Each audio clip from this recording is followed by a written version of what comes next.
Hey, everybody. Welcome back to the cafe. Welcome to the Late Show with Dago, and I thank you for joining us tonight, guys. It's been an interesting day for sure. And why not end it the right way by hanging together and shutting her down together, folks? What do you say we get this show on the road? Let's do this thing. Here we go. Here we go. Here we go. Here we go.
Good evening, everybody, and welcome to the Late Show with Dago. Glad to be here. Glad to have you here. Glad to see you all. Hope you're all having a wonderful evening. Thank you for choosing to spend your evening with us in the show tonight.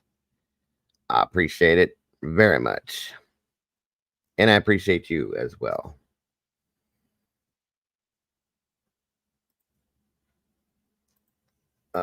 Hold on, guys. I'm trying to make sure. Uh, did I miss something? All right. All right. All right.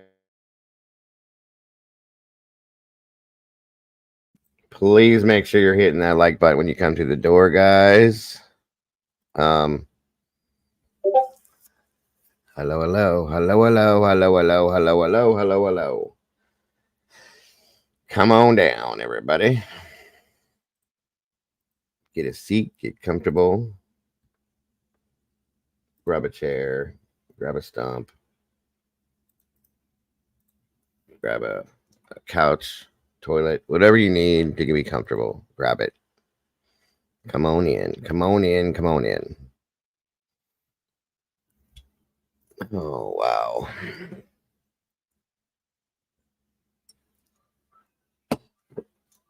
What a damn day. What a day.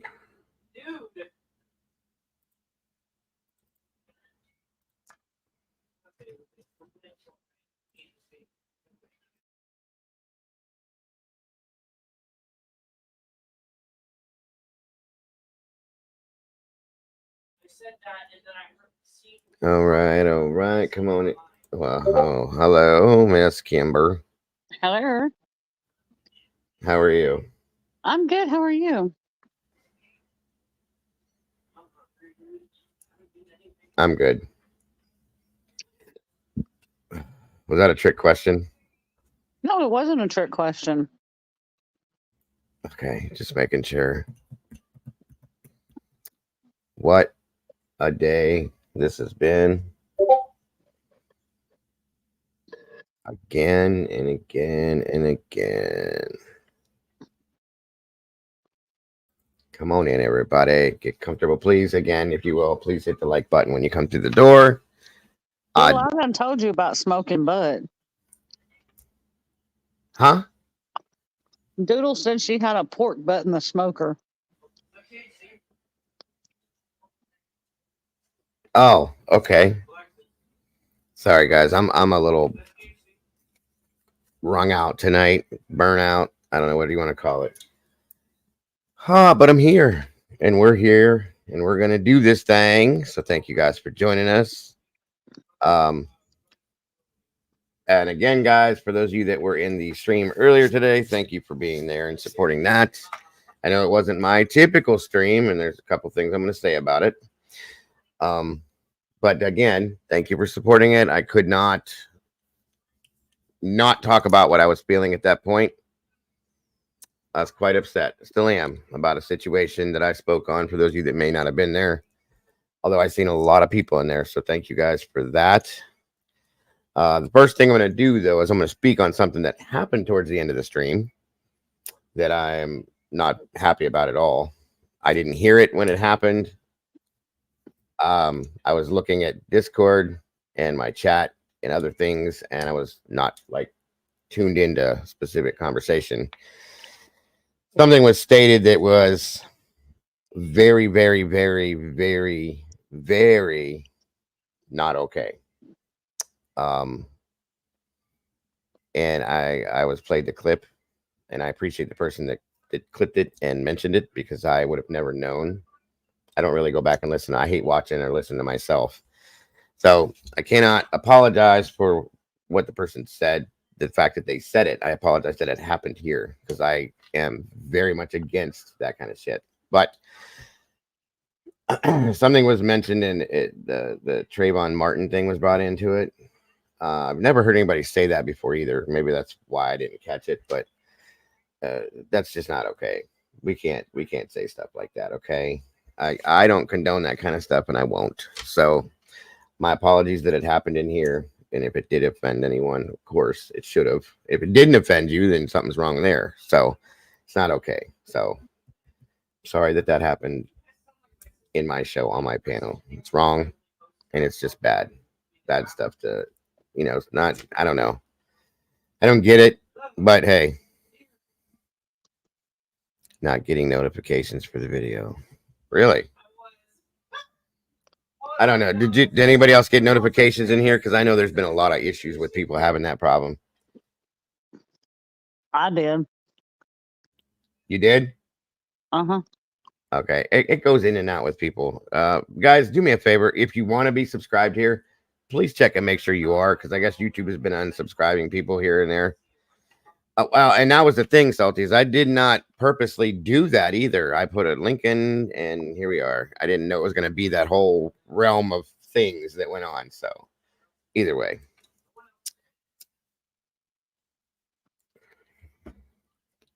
you learn, you learn.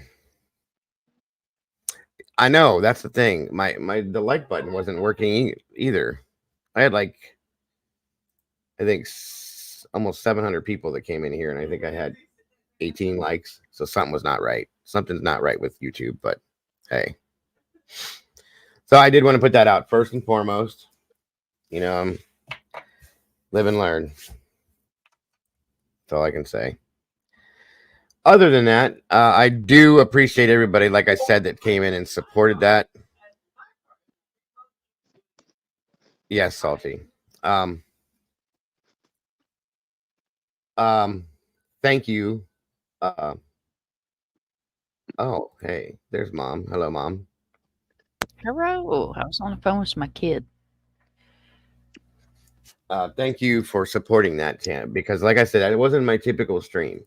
A lot of people know that. And I gave forewarning beforehand, but I was pissed. I'm still pissed. There's no excuse for anything like that ever to be said or done from anybody.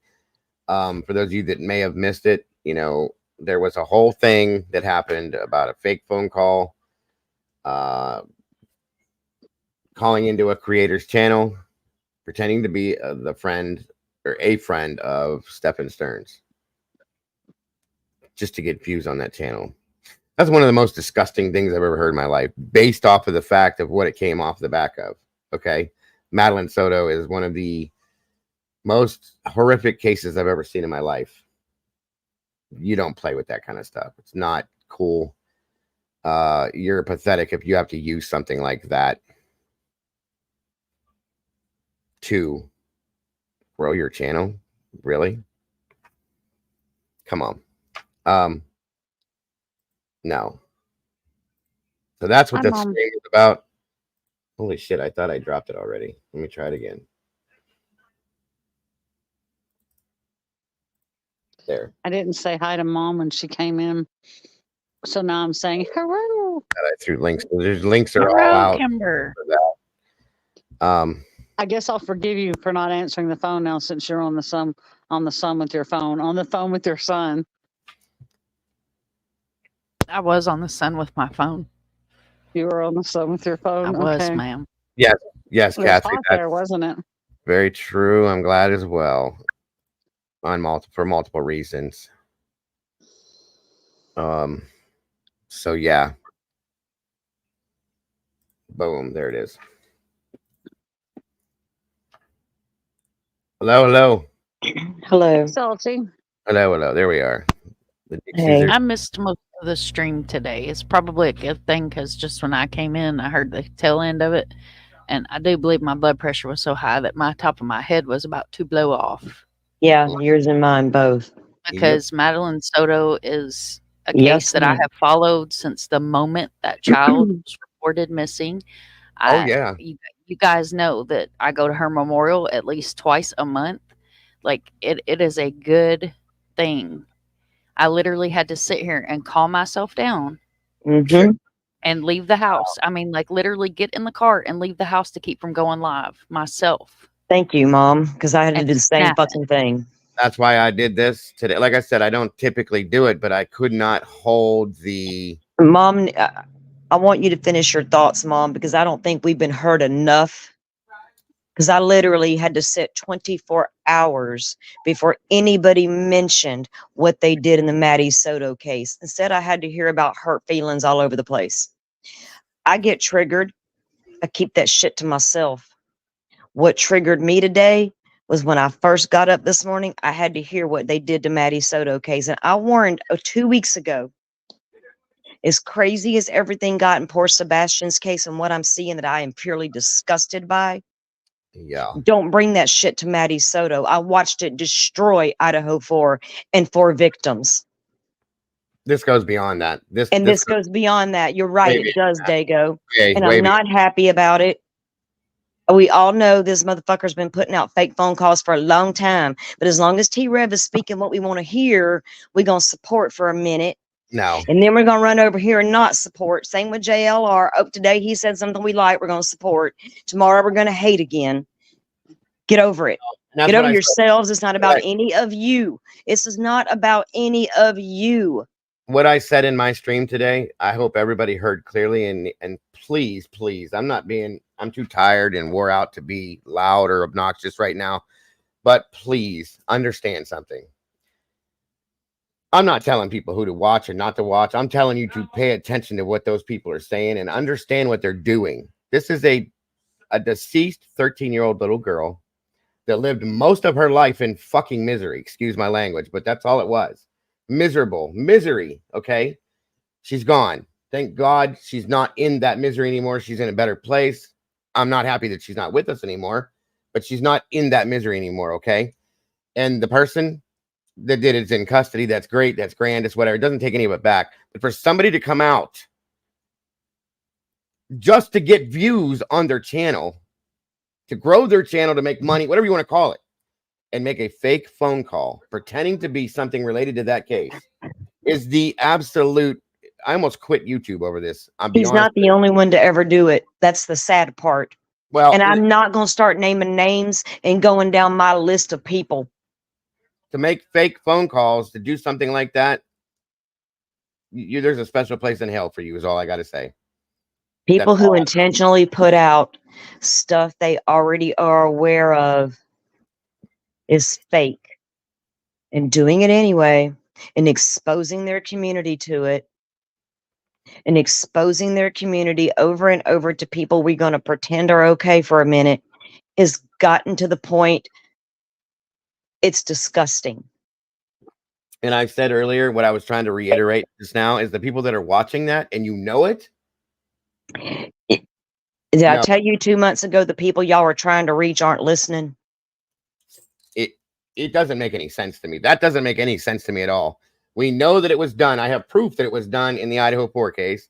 I've been told there were other ones. I don't know because I don't follow him. I don't watch him. I don't know what goes on. It's been proven. It was admitted to. It was proven. That's out. That's all there is. People can deny all they want. Okay. The person that did it said he did it and said it was wrong. I know this, blah, blah. I don't care about that because you knew it was wrong when you did it. You shouldn't have done it. That's all there is to it. It's not okay. So anybody that's People watching, need to start seeing this space for what it's really become. uh-uh. I mean, as a whole, it's time to really own it, look in the mirror and ask yourselves, what the hell are we actually doing? These are children. And I'm with Mom. We followed it since the day it happened, since the minute it hit the news. This child means a lot to us. Sebastian meant a lot as well, but there's not, I can't do anything else for Sebastian Rogers' case. I feel so bad for that child. I almost want to smack anybody else who utters the name, because I don't think anybody's looking for that boy. You're looking for the next drama. If everybody goes silent in that case and shuts the fuck up, what's going to be left to talk about? Nothing. He won't be talked So about at that we're point. not, this ain't, I'm not mad at T-Rev for what he said or did to other creators. I really don't give a flying fucking rat's ass what creators do to each other or say about one another. It's what you're doing to these victims along the way and claiming that you're doing it for the victims. And you can't say that you're supporting the victim or you're doing this for the victim when you do something like that. There's just no way. You're doing it for you. Is it that important to get that many views on your video to desecrate a situation that way and disrespect a situation that way? You have no heart or soul to be able to do something like that. None at all. I don't get it. What the fuck is wrong with people? That wasn't that JB dude's first time getting sideways on somebody's damn panel. It happens over and over and over. It won't happen. This is not about that dude either. This is about people coming out here. The ones that have destroyed Sebastian's case are not true crimers. Don't lump me in the same fucking basket. Don't David, insult my intelligence, okay? David, I'm tired of hearing it. True crimers, true crimers. Y'all wouldn't know fucking. Let me just take a break for a minute. I'm a hush. Mom, finish your feelings on how you feel about this, please. And David, that's not grifting. That goes 8 to 10 steps above grifting, okay? That's just pure insanity. Just saying. Sorry. Go ahead, Mom. No, I have been on this platform for 4 years. I've been on Twitter a lot longer than that. I am a part of the missing community. I go boots on the ground. I help these families. Maddie is in my back porch, literally in my back porch. I live in Orlando. I have not made that a secret. Many people know that. And I will not, and I'm not going to sit down for what this man has done.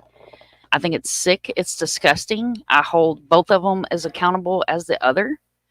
You're talking two grown-ass men that pulled the most sick, disgusting stunt. And this is not the first time he's done this. Nope. I personally called him out on Twitter, told him to grow I won't use the words, but told him to grow up, get a job, get a hobby, and get the fuck off YouTube.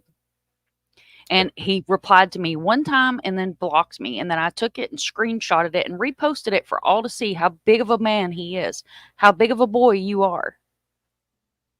It absolutely infuriates me when it comes to Maddie. I take all of these cases close to my heart, but when it comes to her case, the Amber Alert came through on my old man's phone.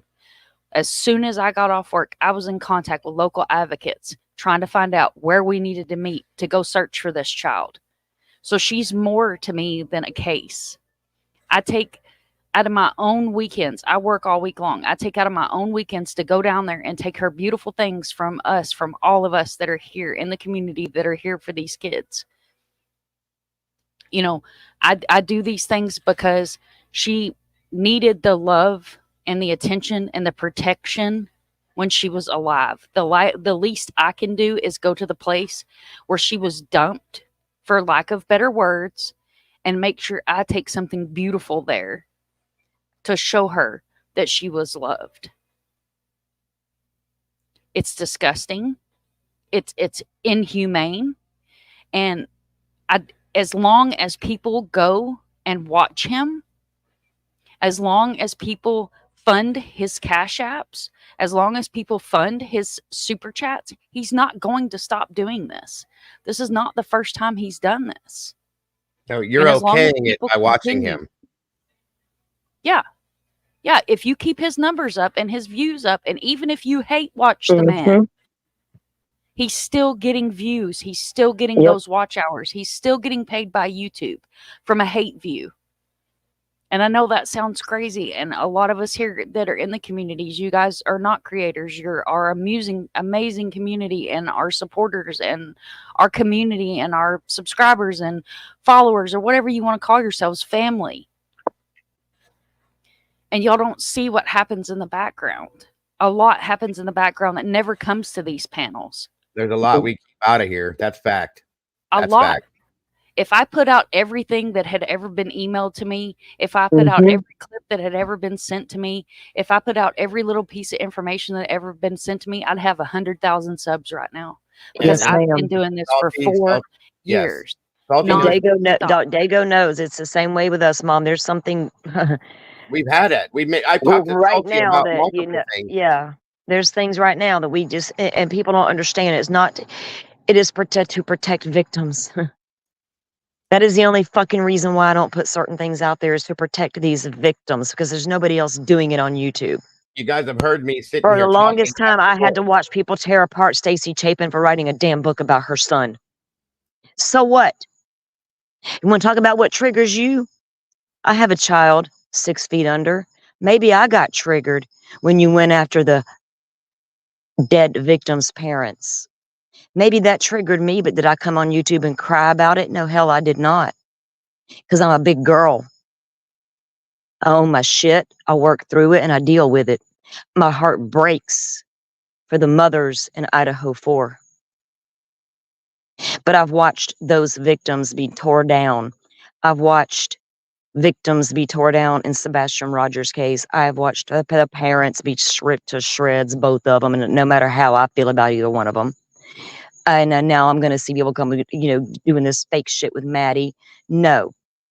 People tried this shit in Delphi. It didn't fucking work. It ain't going to work in Maddie Soto case. It don't need to work on YouTube, period, anymore. And when we get over the fact that it is not about all these people who are now going off mad about what they said about each other, about how you cover the case, who cares? Don't go watch the people you don't like I do. I'm with Mom. I do not hate watch no fucking buddy. You know where I see it? When other people review it. Because I don't fucking know none of them creators. I didn't know about half of them till Sebastian Rogers' case come along, and I'm force-fed these bitches. But guess what? The bullshit's still happening in the Sebastian Rogers case, ain't it? And the boy still ain't been found. If I have to do what I did today, every single day from here on out, to stop people from, or to to bring awareness to people that don't get it or don't see it, then I'll do it. I don't choose to do that kind of stuff. I don't like doing that kind of stuff. I've had people come at me left and right, okay? Other creators, so on and so forth. I've never gone back at them. I don't attack people like that, guys, but I could not sit here and keep my mouth closed. I couldn't. I had to go find out if it was true first, okay? Because I like to do that before I'm going to go at somebody. I heard about it yesterday. I talked a little bit about it because I was trying to figure out if it was being lied about, whatever, so on and so forth. And then I went It and was saw right it this there on the morning. live. I mean, I went and saw it this morning and realized this is real shit. It happened. I'll be damned. She called me this morning, early this morning, as soon as I woke up. That damn. Was a spider. Sorry. That was a spider. Whoa. Anyway, sorry. And I clarified, yes, I saw it. I heard it. That's what it was about. A couple other creators went in on it about it.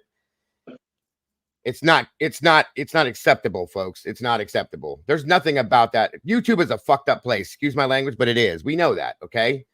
All sorts of different things happen out here. That You muted yourself.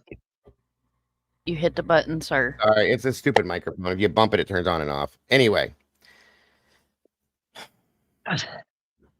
It can't happen. It just can't. And I will do this every damn day. It's almost to the point with these in YouTube. If you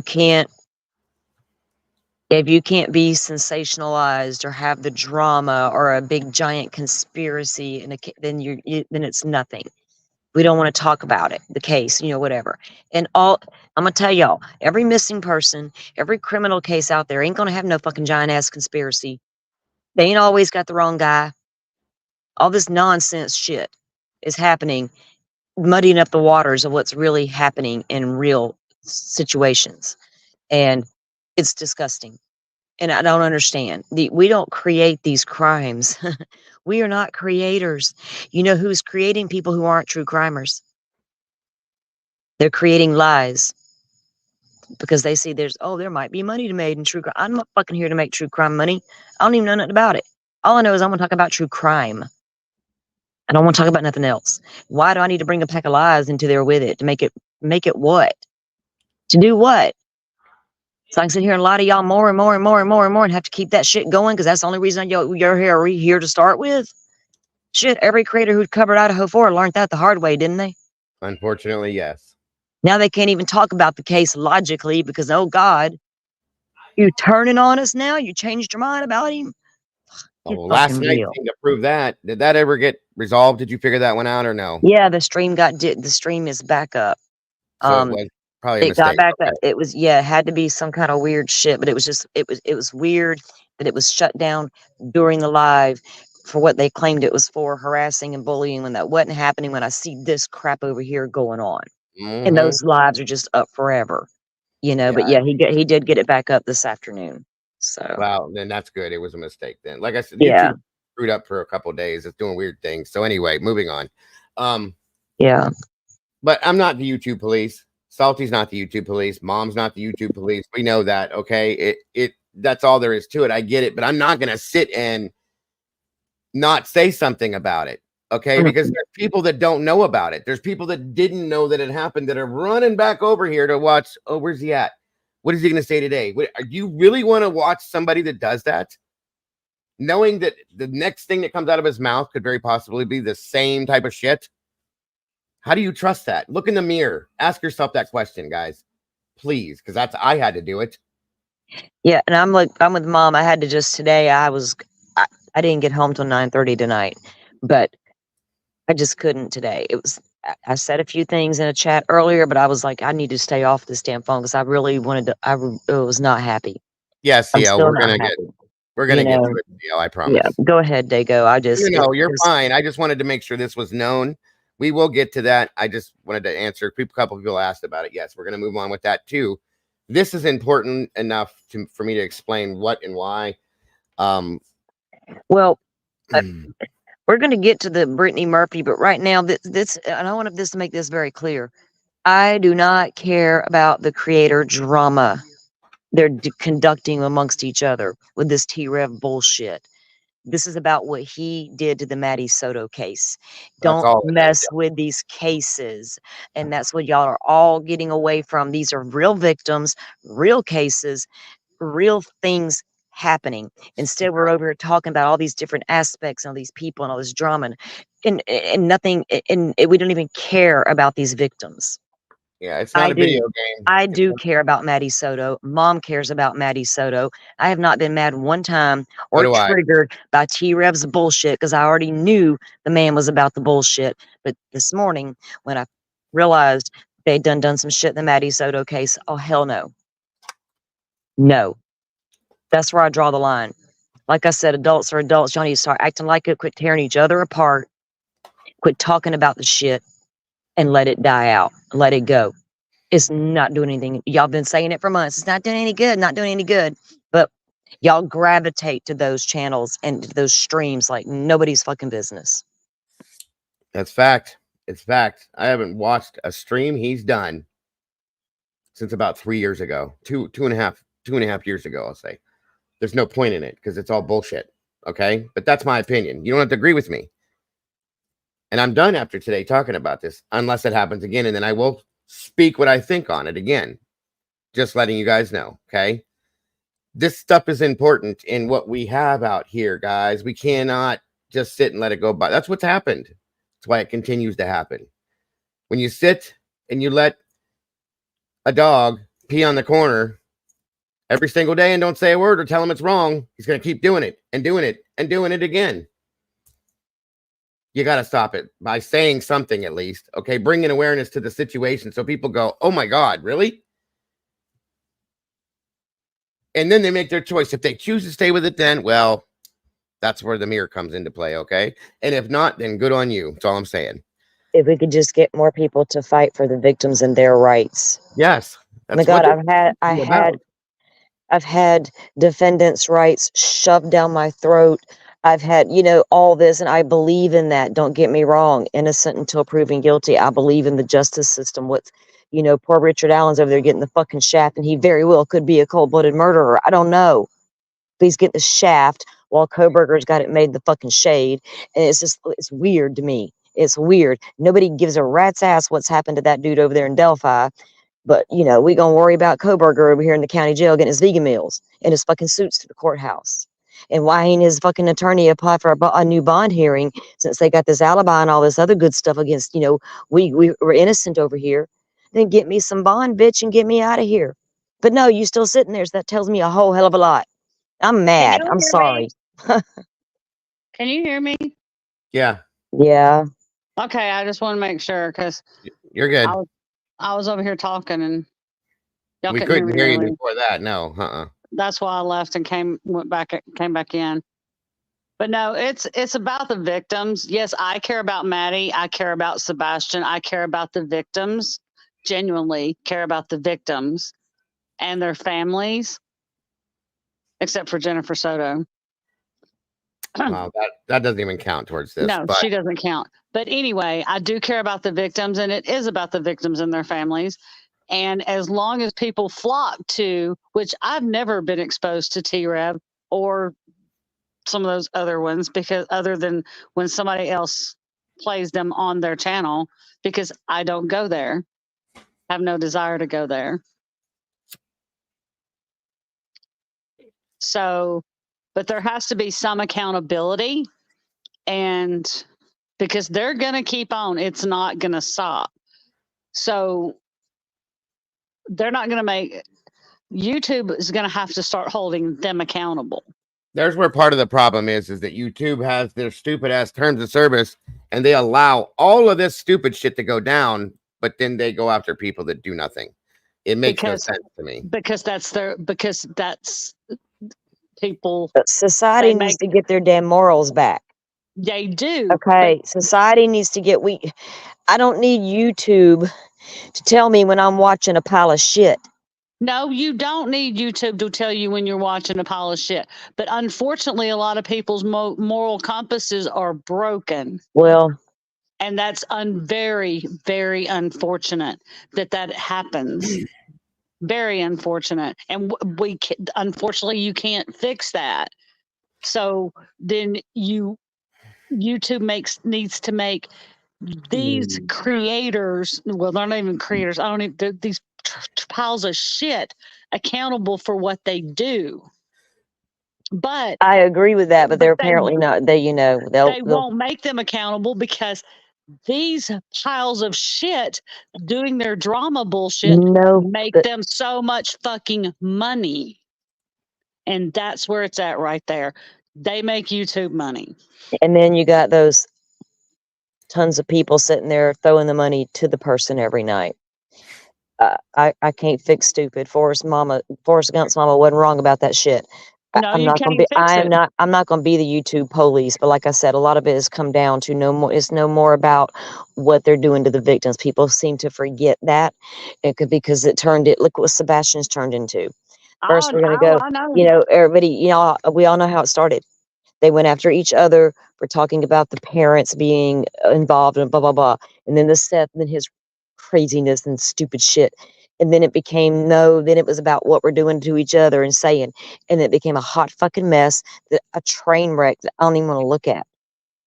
Unfortunately, Then this shit. Sebastian has been almost a hot mess since out of the gate.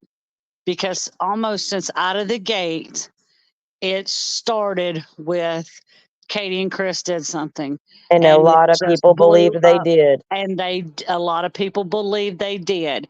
And I can't say that I wasn't on that train for the first couple of weeks, but I sat here and did some soul searching, and I thought, well, I wouldn't want to be in those shoes.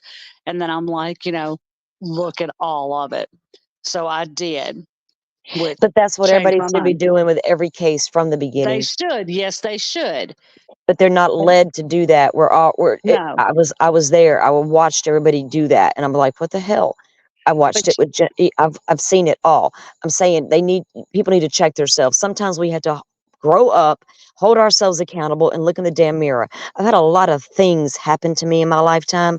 I legit have PTSD, but I don't come on YouTube and cry about it and say, oh, I got triggered. Oh, I'm emotional about this and that. I'm a freaking adult talking about missing children that are not mine. And I don't care. I'm so over it. I'm so god darn tired of adults coming up here with their fucking excuses.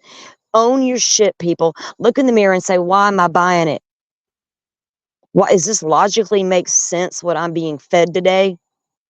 Or am I just on that mob mentality running?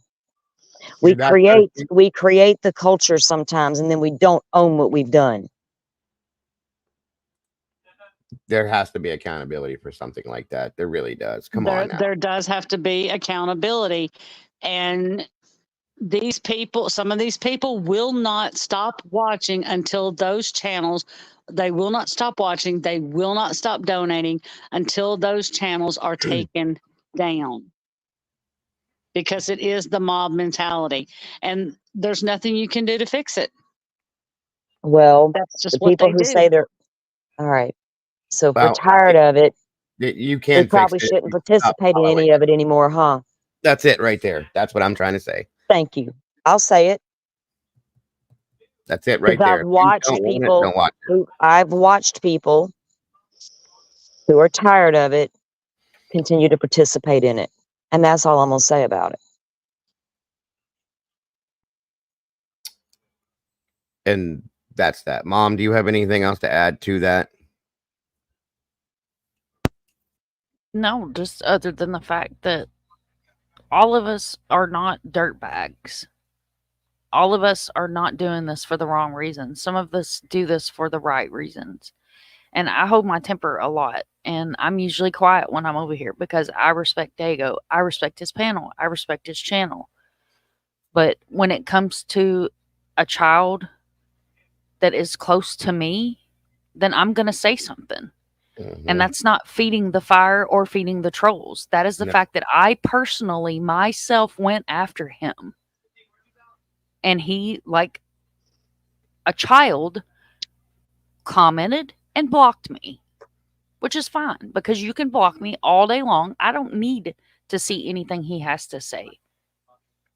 And I don't get in the middle of drama. You will never, ever, ever see me in the middle of drama. You will never see me do a drama stream. You will never see me review another creator, because that's not why I'm here. Right. That's not why I do what I do. But Absolutely. I'm not going to sit back quietly and just be like, oh, well, poor pitiful minion did what his leader told him to do. No, negative. I'm not going to sit back and let it happen, because that gets my blood pressure up. And that makes me want to come out of my complete character and show a whole different side that I haven't had to show in over a year. And I don't want to do that, because I've had issues with big creators that came after my family, and I sit quietly in my own corner. By the way, A none of lot this is sorry, Mom, real quick. None of this is directed at anybody in here. Okay. Yeah, let me No, just say, no. there's somebody that has I'm sorry if I say the word y'all, because I'm from the South and that's just the way I talk. Yeah, it's not I don't anybody in mean, here. I'm not grouping a bunch of people together, and I don't mean it like that. So I'll get more specific with the way I say things, because I know people have a hard time understanding. So I'm from Right. Kentucky, and I say y'all, and that I say is who I am. we're all from the South. So the three of us are from the South, me, Salty, and Mom. So we all say y'all. If you've ever seen me on camera, my hat says, hey, y'all, on it, because that's It's directed at the people that support the channels that do those things, guys. Nobody in here, because I know nobody in here does. Okay. No, I'm not attacking this chat at all. Like I said, when I first started speaking, when I first came up here, I appreciate everybody in this community. I appreciate each and every person here. But we're very protective over this community, and Dago knows how I feel about that. To protect the community is so important. Absolutely. So, go ahead, Mom. Sorry. I'm not going to support what he did.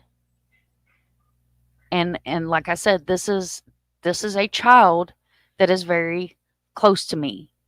Mm-hmm. This is a child that from the moment her Amber Alert came across a phone in my house, I was ready to go boots on the ground. Yes, ma'am. So this hit me hard personally, to the point where I had to step away from my whole house today to keep me from being online, and put my phone in my back pocket to keep me from going live. Yep. Because I don't want to feel this. I've already, 3 weeks ago, put my 2 cents in about this man. And I honestly thought that he was done. If it hadn't come out that he had pulled this with Maddie's case, I would not be up here ranting right now. I would be sitting up here quietly. Right. It was just too much, folks. It's a line. There's so many lines that have been crossed in this community, not this community, but in the genre, the true crime community, okay, itself, that it is what it is with that. Okay. You pick and choose what you choose to do. That's all I'm saying.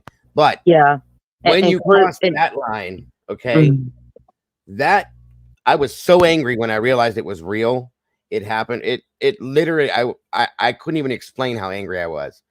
I got a phone call right after I, anyway, and clarified it. And I said, okay. And the first thing I said is, yeah, I'm going to be talking about that today. Facts. And that was that. And I did, and I'm done. But it can't happen. That's all I'm saying, guys. I'm not trying to be, I'm on a soapbox. Yeah. But somebody needs to be. Call it what you will. Clue, girl, look, I don't agree with them doxing you because you have a daughter that lives in your home. I don't care how old she is. That's wrong. But I appreciate your comment there, though, because what they're doing, man, this shit's out of hand. It's fucking out of hand. It's all out of hand. Every bit of it is anymore. And like I said, I almost walked away, you guys, to know that there's somebody else out here trying to claim to do the same thing I'm doing. No, I couldn't be part of that. So, but I'm not. I'm not, because I know I'm better than that. I know that we're all better than that are in here. And if we all were to choose to walk away, who's left? People like that. And we can't allow for that to happen. Okay. So that's the reason why. So, yes. We just got to start looking at victims, man. These crimes happen because somebody was victimized. And we will never know. And sometimes we have a person in custody, and sometimes we will never have one in custody. And we will never know the truth until we get to a trial. This is America, people. Remember the Constitution everybody wants to scream about? We have the right to a trial, a fair trial. We will not know anybody's full evidence until we get to trial. We're not supposed to. If we start finding out all the evidence, and well, Florida's got pretty relaxed laws on that, but I'm saying if we, it is what it is. Just because we have to wait till trial doesn't mean nefarious bullshit's happening behind the scenes. That's ridiculous. If I get picked up for some bullshit, I better fucking get me a fair trial. I don't care what none of y'all on YouTube say. Agree. I don't understand anymore what the hell's actually happening here. Are we really true crime and adults that can think critically, or are we just a bunch of gossiping ass neighbors out in the yard having a fucking party, Right. talking And about each other? why did we come here in the first place? For the victims. Am I wrong? The voice for the voiceless. Right. Okay, then we have to keep that what it is. We have to ensure that that stays secure, and we have to ensure that it has it keeps the Jesus Christ, I can't even think tonight. We just have to ensure that it is what it is, folks. That's the only reason why we're here. Not for this other stupid shit. We can go do that anywhere, guys. And Dago, and nobody wants to seriously explore that somebody could have lured Sebastian out of that home, because we've been, not me, Oh no, there's a people, lot of people not that are saying it y'all, now. people have been so caught up in whether it was Katie or Seth. Meanwhile, the real perpetrator could be sitting back laughing his fucking ass off at y'all, going, keep it up, guys. For Keep them sure. eyes off me a little bit longer, please. For sure. It's pathetic, because if you don't think it can happen, then you didn't watch the Elizabeth Smart piece you played, Oh yeah. which you should probably play again. Yeah, that's Because, fact. yeah, I mean, come on. We still gonna sit here and pretend that boy couldn't have walked out that house and been lured out? We still doing that? With Yeah. proof before our eyes that it can very well happen, not once, twice, 15, 20 fucking times. It's probably happened, if not more. Let me pull up let me just pull up the stats on that shit. That's definitely one of the theories, that he was lured out. It was one of my Theory, theories. there's ain't but 3 theories. 4. Mama, daddy walked off after the cat and ran out in the woods and got lost, or lured. Take your pick. Or He he didn't ran I talk self-combust. to parents. Yeah. I Or he talk to ran away. parents. I have parents reach out to me all the time. I have families reach out to me all the time privately. Because you're talking to a family in the background does not make you shady. It makes you a caring person. Exactly. Got one of those myself. Just don't speak on it. 11 years we've been looking for her daughter. 11 fucking years. With barely any help from the local police department. Since Right. I've been here, I've seen people doxxed. I've seen people swatted. I've seen CPS called. I've seen people find out people's addresses and drive by their home and put their home all over YouTube. I have seen so much stuff in this community that it's disgusting. No, and I'm sorry, I'm not attacking your chat, Dago, but I don't agree with Yaba that it's not shady. I talk to a lot of families. I have families reach out to me because mainstream media does not grab these missing cases unless it has meat and potatoes. Unless you have a reason for mainstream media to grab these cases, they will not cover these cases. Yes. So you have creators like the panel you see here and so many other great creators that are on this platform, that are on Twitter, that are on Facebook, that do this for the right reasons. Well, let me add to that real quick something, you guys. This is not something you go to school for. This is not something that you get a degree to do. This is not something that there's classes to take to become a YouTuber. Okay. We do the best we can with for the reasons why we want to do it. Either they're good or bad. Okay. You're here to become a billionaire, or you want to do something to try to make a difference in some way because you want to know. My deal is I do like to try to help in some way by bringing awareness to certain situations. I have a high interest in crime and things like that, the mystery of everything. I've always have. That's why I came here. I didn't take classes to become a YouTuber. I learned it the best way I could. And it's not always perfect. It's not always a perfect science, you guys. But I definitely try to follow certain ground rules to not be a certain type of way. Okay. I try to be as factual as I can. Um, yeah, there's theorization or speculation, sorry, about certain things, but it's based on factual information we've seen. Otherwise, I wouldn't bring it out or talk about it at that point because it just doesn't. I just wouldn't. Okay, but where nobody's perfect, I get it, but at the same time, you got to know right from wrong. It's fact. There's right and there's wrong, just as much as there's black and there's white. Okay, and you got to look at it that way. It's wrong to do certain things. Period. Maybe there's a little bit of a gray area with certain things where you're not sure what you're doing, if that's okay or if it's not okay, hoping that you're doing the right thing. You know, there's people that end up doing things sometimes accidentally, they're not good at, or they're not sure if it came out right, or it was just things like that is what I'm saying. But there's black and white, right and wrong.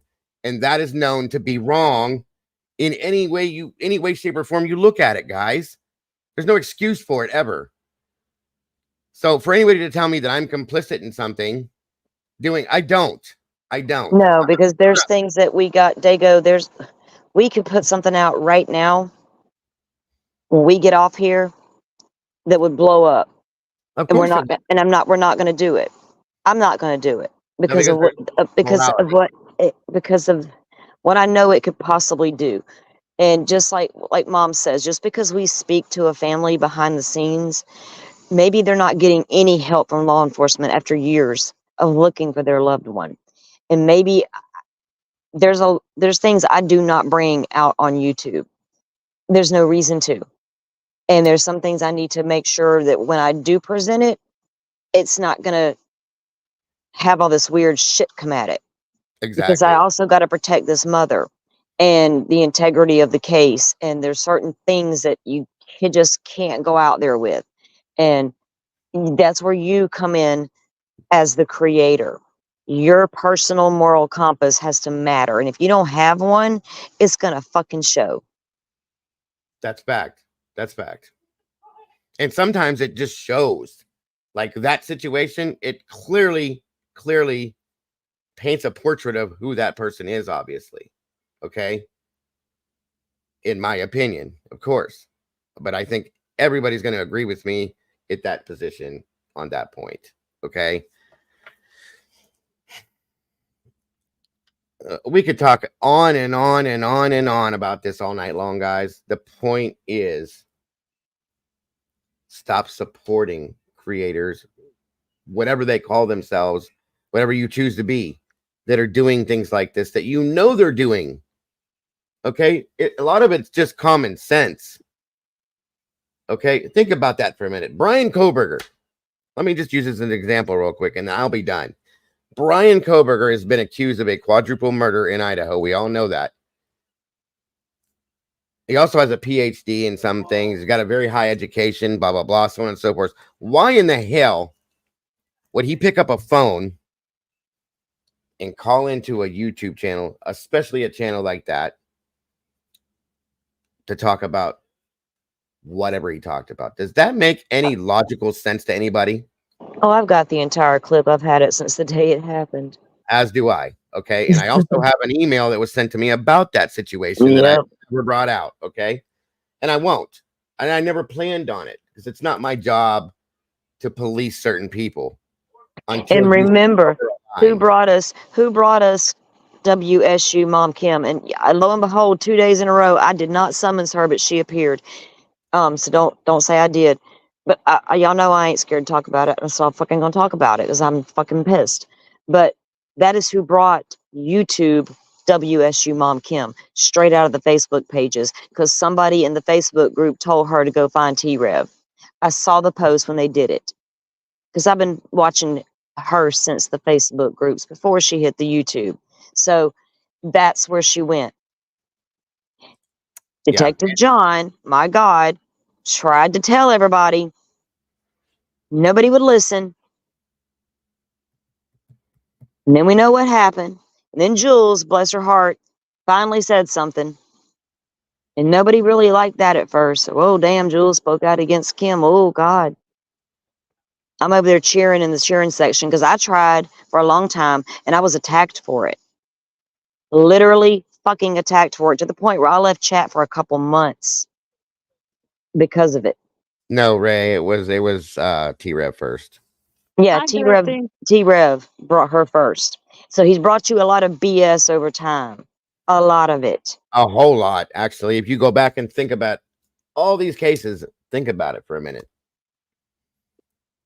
So that's the basis of the whole point, guys. You know, I'm not going to go on about this all night. I know you guys want to see and hear other things as well, but I do see that you guys are appreciative and respecting what we're saying right now too, and I thank you for that. Okay, it's so sad and disheartening, guys. It broke my heart because there's nothing any of us. There's four of us sitting here for a fact that I know that if we could do something right now to go back and change that little girl's life, every one of us would stand up and go do it right now. But we can't. We can't. And she's gone. Okay. There's nothing we can do right now to change that situation other than pray to God that this person is prosecuted to the full extent of the law and takes the punishment. But there is one thing we can do for here on out forever with this is to protect the legacy of the memorial. I'm not thinking of the right words, but to protect and memorialize her with nothing but respect and make sure that that's what happens forever and ever and on out. Okay. Yeah, because Dago, we've been reading the documents over there on my channel and the disgusting things this man was doing to her while she appeared to be asleep. Let that sit for a minute. Doing things to her while she appeared to be asleep. So what was happening to her was bad enough. And I got this little peon pint-sized motherfucker gonna come out here and fake some phone calls with his little smoke-ass friend. And Fuck the y'all. only And fuck reason, your elements and your triggers and all that bullshit. I do not care. You've triggered me now. You've triggered mom. And I said it, I fucking 2 weeks ago, I said, don't do this shit to Maddie Soto case. It's fucking all you Sebastian fuckers, don't do it. And it happened. I'm sorry. God dang it. I'm too mad. I shouldn't be up here. I gotta all of go. this was all of this was just to grow your flipping channel. That is, there's nowhere near something close enough to okay with that. No, it's not. That is beyond selfish, disgusting. I mean, there's just no way to look at it any other way. I'm sorry. Yes, Clue, we do believe that. To answer your question there. Which I didn't even see that one. Do we feel like Maddie was given medication to knock her out? Oh yeah, Yes. yeah. At this point, I definitely do. I definitely do. It just makes sense based on things that he talked about alone for himself, the medications he was on, knowing that she seemed to be asleep in the photographs. And then She was on certain meds herself, but he also apparently had pretty strong drugs that would make her sleep, and she had been complaining lately of like in school the next day, drowsiness, tired, falling asleep in class, putting her head down, all the things, like in a hangover type state. So yeah, we do believe she was being drugged at night. Absolutely. And I think me myself, I'm only speaking for myself, think that she may have woken up, maybe she wasn't given enough or something and tried to protect herself, and that's may have been her demise possibly. That's my only opinion, or only my opinion, I should say. Okay. Anybody else, I'm not going to speak for anybody else. That's just me. So she suffered abuse for a lot of years, at least from the age of 8. It appears that he probably came into her life really about the age of 6. So it makes me wonder how far it did go back. When did he have to start medicating her to have his way? I mean, there was enough there, a fucking enough there already. We didn't need more bullshit. right. You know, like just like Sebastian's case, nobody wants to talk about the reality of what was happening. The child was experiencing some problems. And I feel like they were behavioral problems. There was internal, what do we do here? There was all this. There was homeschool for a damn reason, and nobody wants to talk about that. There was a lot of things going on. Did he confide in somebody that made him sneak out of that house and go seek sanity? You're right. Yes. Very, Yes. very possible. Why can we, or why are we afraid to talk about that? Is that scary? It should scare the shit out of you. Damn. Facts are facts. Facts are facts. Yes. So that is why it's so heartbreaking and so upsetting to a lot of people what happened because of that scenario. Okay. So again, to protect and respect her memory is all we can do, guys, is who for who we are. And that's Exactly. why we have spoken out the way we have. And we're not the only ones. There's a lot of people that are not happy right now that I saw. I went through and looked today. A lot of people. It doesn't matter who they are. Well, they Everybody should sees when be. it's wrong. They should be, because I hate to say this, but for me personally, it's almost like you broke a trust, right?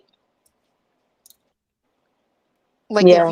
if you're up here, and I should never assume that you're going to fake a phone call. No, that's yeah. I see what you're saying.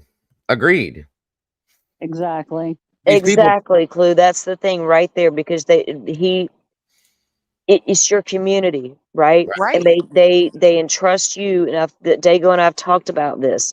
They entrust us to bring them the things, and so if you're up here faking shit, Right. I mean, come on. Would you guys continue if y'all knew Dago was up here, or Clue, or me, Mom, Kimber? We're bringing you fake ass stuff left and No. right. People, would you continue to come back for more? No. Well, and let me speak Go on ahead, Cletus. let me speak on the depraved, just how depraved this individual is, right?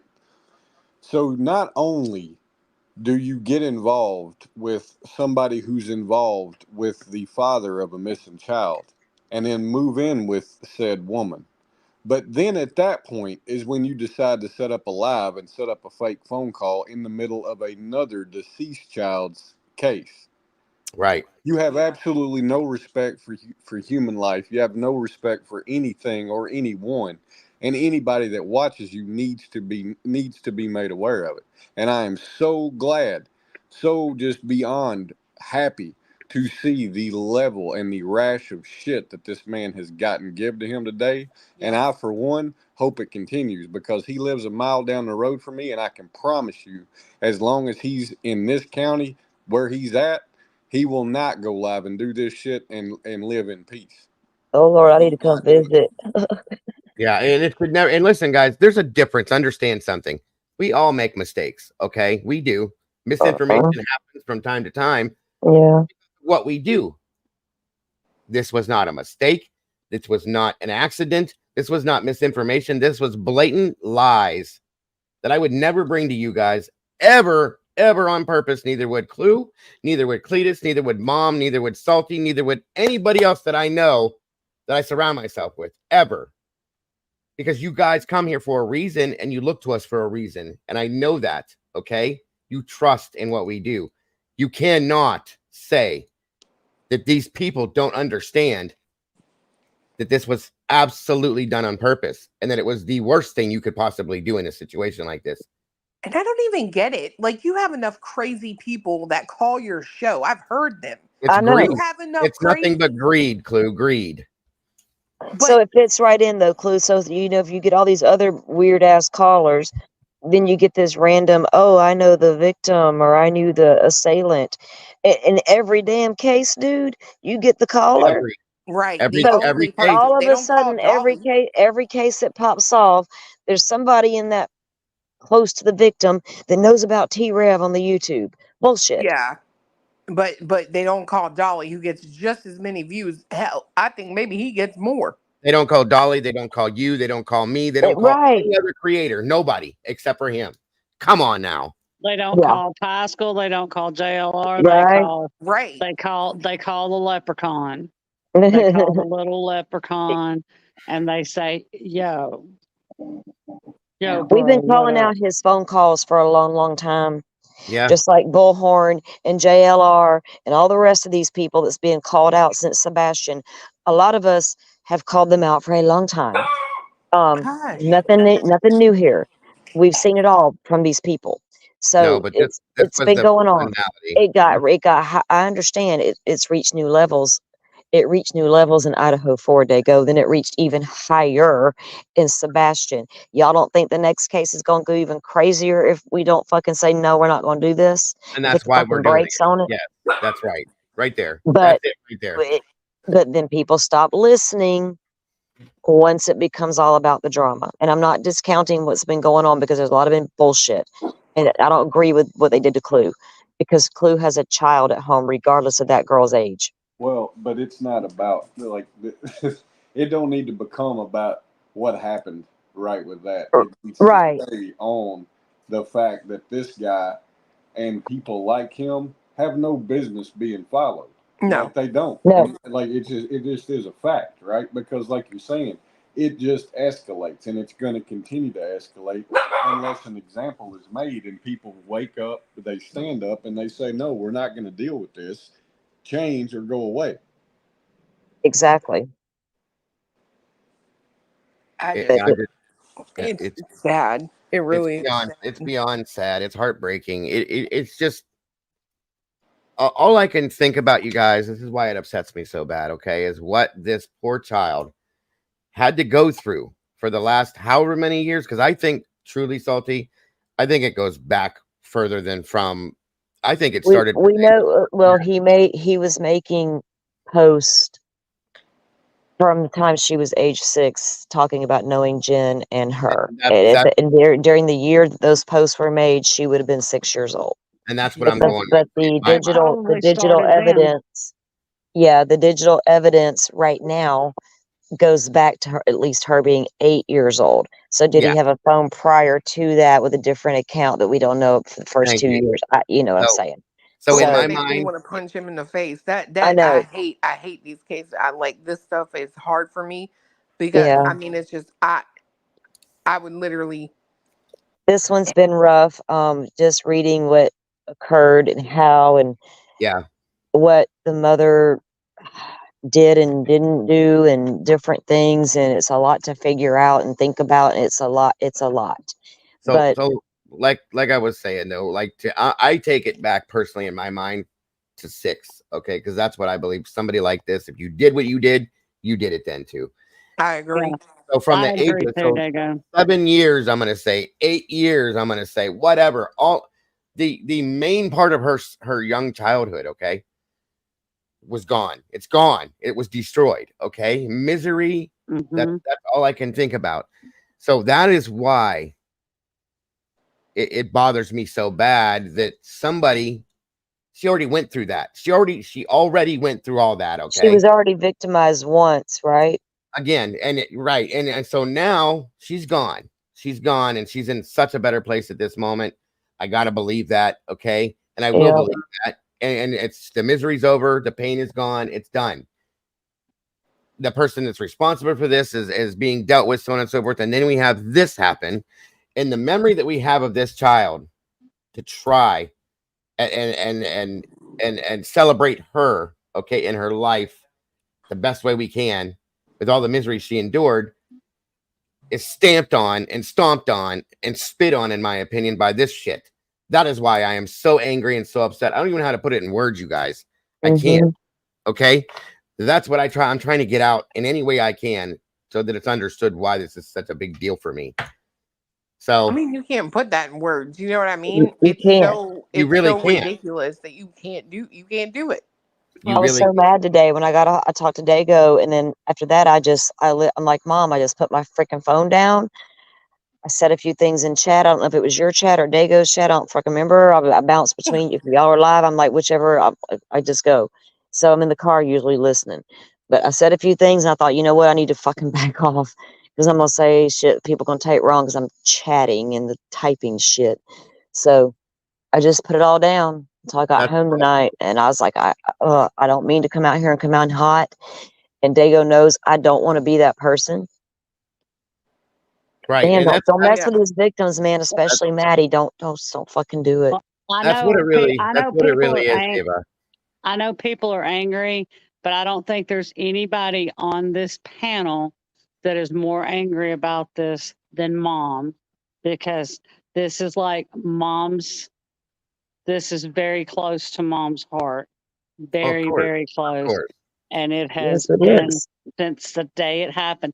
So I don't think there's anybody any more angry than mom is, because we talked on the phone about this today, and I know she is just like Then rocking let it and all out like the rolling. rest of us. Because by God, if I held it in, I probably would not sleep all fucking night. I'm I sure there had is, Robert. to. I We had gotta to. we gotta give her This a chance mouth. to let it out. Okay, Let I'm it out, on mom. mute. I'm on mute. Go, mom.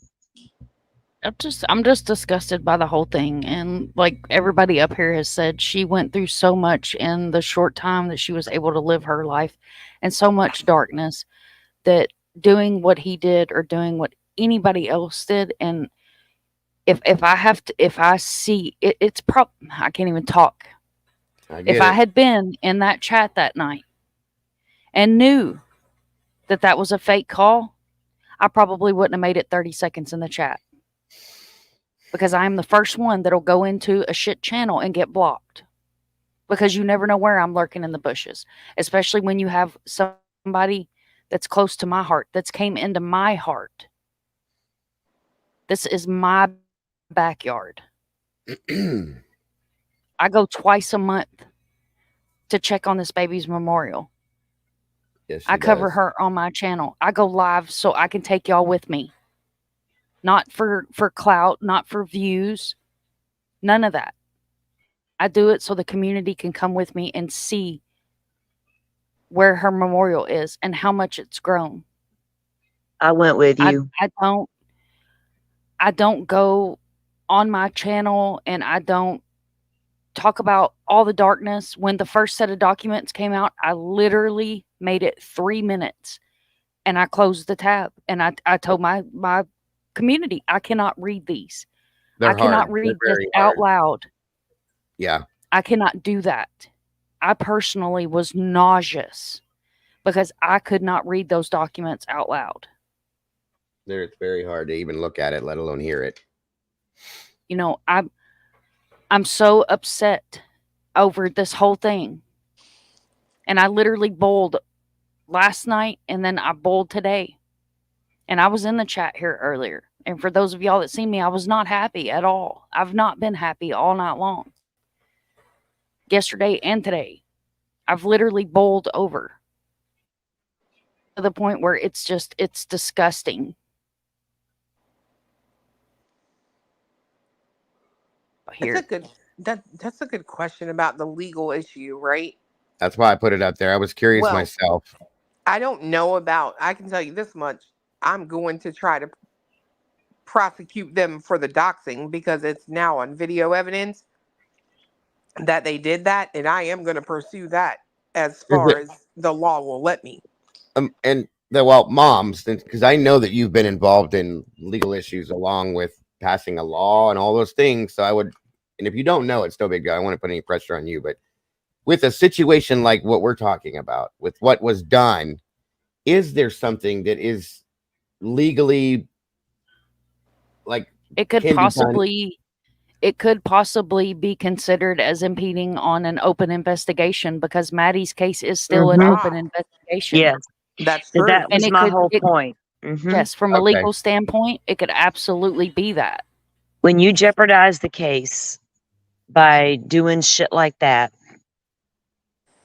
like they tried to do in Delphi, that's bullshit. We got to draw the fucking line. yeah, And mom is right. You know, these cases, these children, man, you know, today, mom, I thought about you today because I had to drive right past Gannon's memorial at the damn bridge where Letitia decided to drop him off in the suitcase. And I'll never forget the day he was found. And I thought, how did that child, and I knew he was missing from Colorado. I already knew it.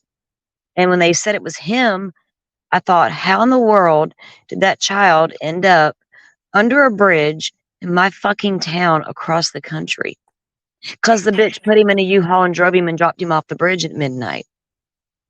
And now we pass the memorial all the time when I'm going back to Pensacola. So I thought about Mom today because I've been with her on those trips out there to Maddie.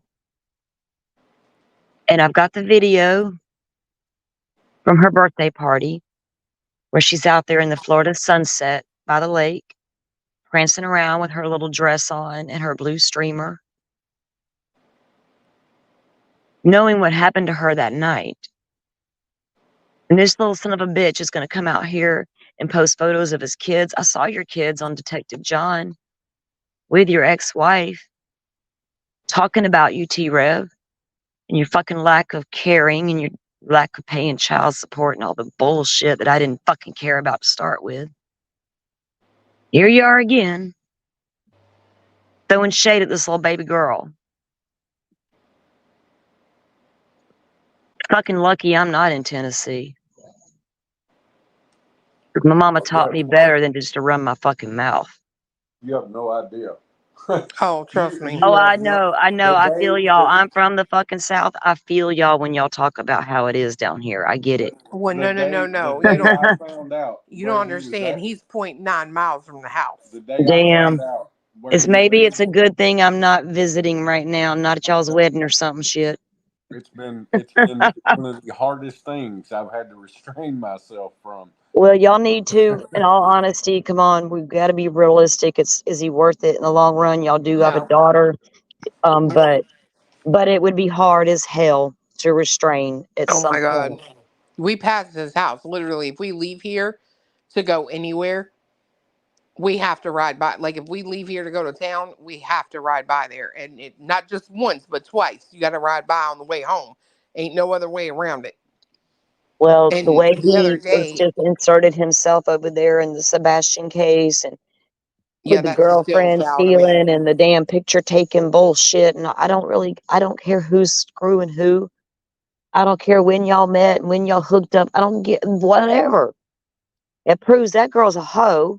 Mm-hmm. Y'all both was probably banging that girl. I don't even fuck. I don't care. All I want to make sure of is he don't do this shit in another case. Exactly. He's done it to enough people involved Enough. and done enough bullshit in enough. 100%.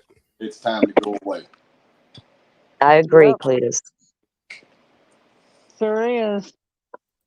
We agree. Mom, I'm sorry that you had to. I know it's stressful because it stressed me out all day too, and I can only imagine Absolutely. how you were feeling all day.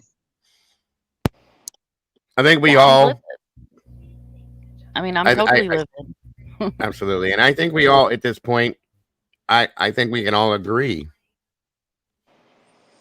Let me say this for myself. This is the worst thing I've seen happen on YouTube since I've been here in something like this. It's the worst possible scenario for me. Okay, thus far. Hope to God it's the last thing I see. With what Cletus said, I think we all agree at the same time. We can't. We just can't. Somebody earlier, I think it was Ava, said we need to stand guard over Maddie's memory. That goes for all the Mhm. victims. That goes for all the victims we've talked Yep. about. It does. Okay. Exactly.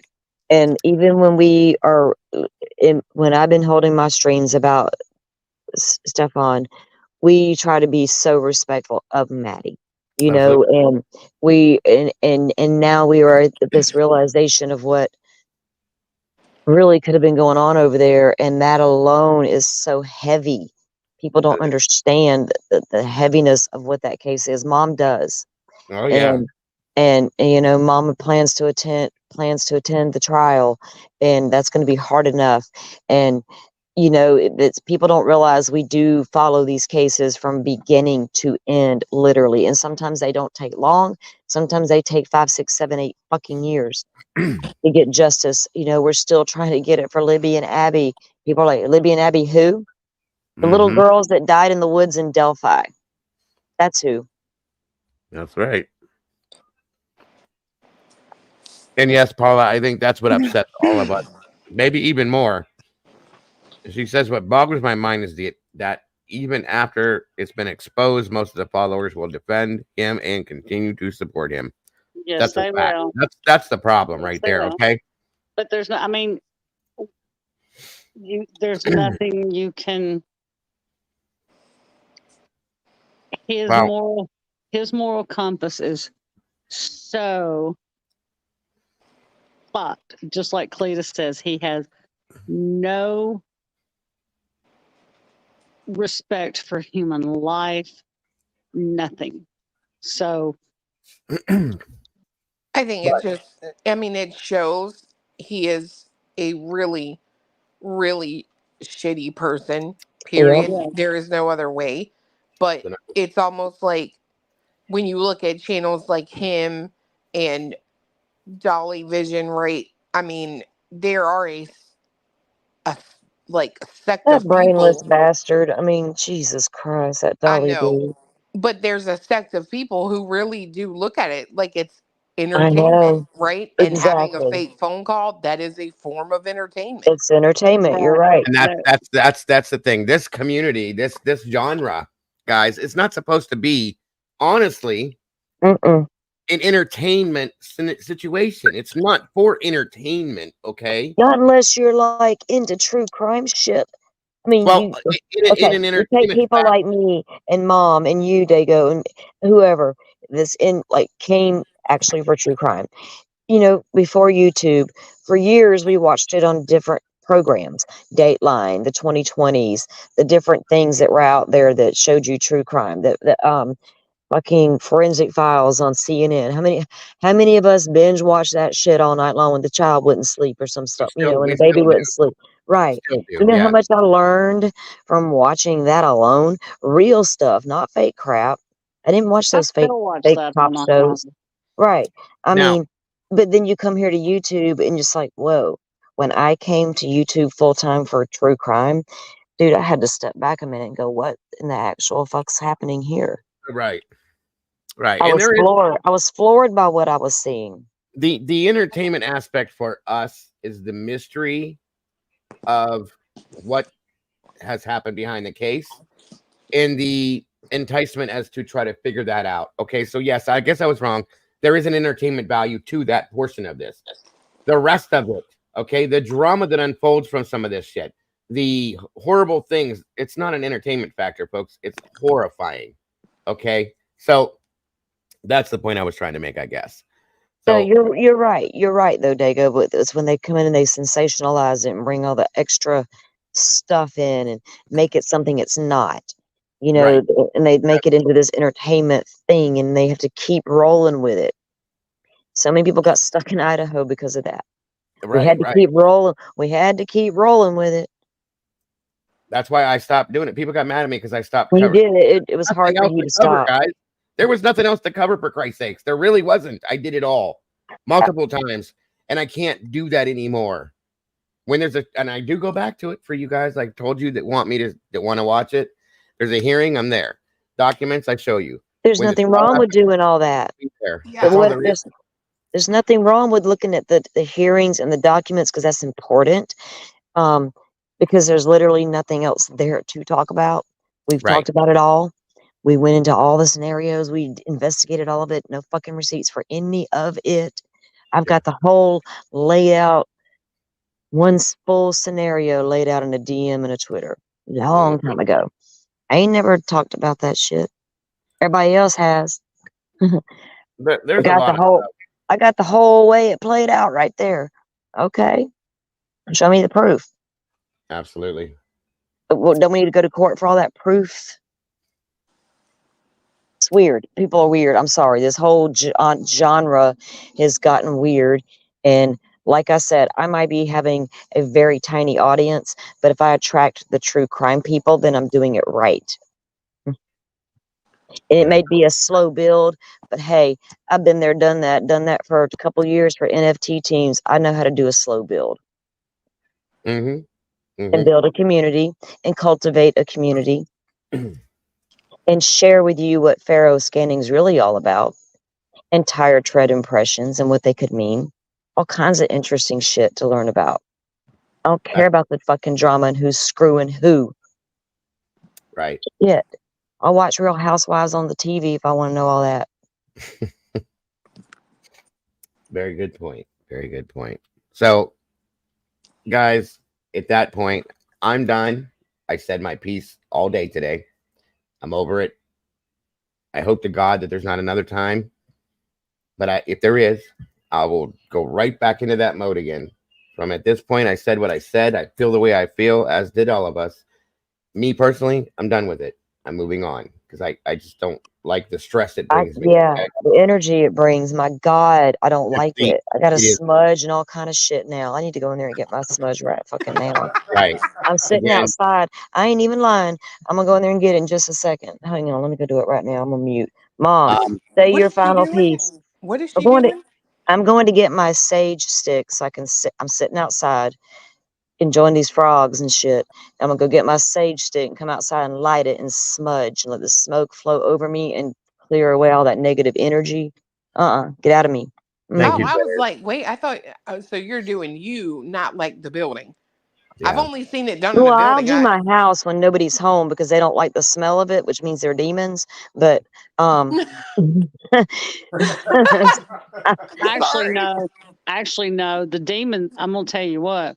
When you smudge your house, the demons run from that shit because that Thank you, shit I Doodle. know that. That's why I stank. tease them. Oh my Um, God, it stank. I yeah. want to run from it. It stank. You have to open up the windows, which you're supposed to Well, anyway, you because have to let the it you lets got to all the let the negative spirit energy out. out. Yeah, you got to let It that. lets all the negative spirits out of Yeah, your house. But you you got to can let just that do one. you sage yourself. You stand and you say and you run the sage stick, and it lets all the negative energy out. But I Right. What's haven't it been Mhm. smell saged yet. But like? I don't I've Now, think I never have done enough. it. I don't I have enough sage right now.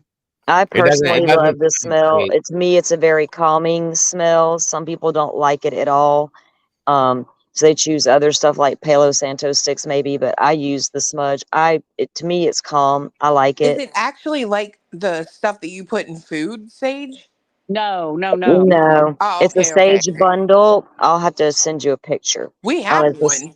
yeah, okay, it's a sage bundle. You light it and it smokes, Yeah. Hmm. and you just let the smoke flow over you. it's the same stuff's clue that you use on ghost hunts and stuff. That stuff. Yeah, we've never done it. Oh, okay. But But I mean, I oh, have, look, but he that's just what it. brought me one. Holy crap. Yeah, like when you We got them tarot cards, I was like, I hope she smudged that deck, man, before Right. she no, so used it. we got this at the old old South Pittsburgh Hospital and we never used it ever. Gotcha. And you probably need to use it, girl. Smudge yourself, smudge y'all space. Yeah, Oh, there's a it lot of does. negative energy floating out there. It smells like almost like an incense. Yeah, Light it. Probably. Yeah. Light it. I get sage cones at this crystal shop I go visit, and I love them. And I'll use them when no one's home. I'll like crack my window. I'll open my bedroom window and I'll light one. And I just, oh my god, it's relaxing in there. Mom, Can you put it out? are you good to move on from this Yeah. at this point? To move on from this, I want to No, make sure I'm good. you're okay. I know this has affected you deep, so it's hit all of No. us. But I can tell by looking at you and hearing your voice, the Doodle, it personal does not side of it. smell like sausage. Let me see. So I want to smell it. I just want to make sure Good you're Lord. okay to move forward, and that there's nothing else you want Yeah, to speak on, or I'm okay. good. Thank you for letting me have my moment. And like Of course. I I Always. just end it with Always. if that there's keywords. If you see something, say something. Do no harm. Engage with empathy. Trust the families. Don't become a Amen. victim of true crime. Yes, Let ma'am. me pull. I gotta pull this stream over because Doodle keeps saying that sage smells like sausage, and it does not smell like sausage. No, I Doodle, think it smells good. Doodle's insane. We know that. It's okay. yes, I know, but it does not smell like sausage. She breaks the monotony up when there's a very serious and Yes, she hard does. scenario. Let her do her thing. Let her be happy. Okay. I just Oh, I saved thought myself. I thought Leslie said Clue It get a does smell restraining order. good, don't it, Clue? I thought What? I thought Leslie said Clue get a restraining order against Doodlebug. I was probably gonna. It's not the same sage that goes in sausage. Look, No, everybody wants to know what kind of sausage now. Kind of Sausage smells smells like it. good. Y'all Sausage smells confusing up good. people. Jesus Lord. guys are Italian not. or like breakfast. Misinformation. Now they want to know if it smells like Italian or like breakfast sausage. So Oh I my just like God. I Either just one. rub this over my body. It's smoking. Yes. Don't You burn do. yourself. Don't touch yourself with it. Yeah, I'm don't not burn touching yourself. myself. Stand up and put your arms out and spread your legs and just let it flow around you. You don't need another trip to Cletus, the hospital, Clue. Cletus, you get it and you move around her like okay, the Indians would. Cletus, you get it and you move around her body Dance with around it. her. Dance around her in a circle doing a rain dance, bro. I want to see it too. Oh Lord, I'm gonna have to go No, up it there and might put. start I'm gonna storming. have to drive. I'm Um, gonna have to drive up there and put Clue out. no, She's gonna catch her on hang fire. on. I'm trying to instruct them, y'all. You blow on it, make sure it's got good smoke, and she's going to stand there and Watch your spread them. ears. And he's going to go around her body with that smoke flow. Yes. Oh And you're just going to let it it's going to get rid of yeah. y'all's negative energy. I'm doing it right now to myself And the and my evil phone. demons Too will come out. close. Oh Okay, wait. go. You do And the you. evil demons will come out, Clue. It does work, Clue. I've seen a lot of people that do it that have come out of afterwards. They're a lot happier. They feel And, different. and it has antibacterial properties. I like to breathe it in. I was doing that too. I was like, I hope this don't make me like sick or something, but No, Nah, no. I think it nah. smells good. If it I gets too love it. strong, open a window. That's all. It's fucking relaxing. I love the I smell. think it stinks. Maybe you're a demon. I swear to No, God. Yeah, I love it. Shit. the smoke won't go around fiance. It keeps going away from him. Oh, shit. Cletus. See, Bro. there you go. Bro. Maybe it's the beard. Watch out, you're gonna burn your beard with that thing. Don't catch yourself on fire, bro. He's like, no, hell, get this negative shit off me too, man. Maybe you don't have any demon in you. I have. Look, I'm gonna Look at show you. there. You see something, you guys? I showed some of you guys before. This right here.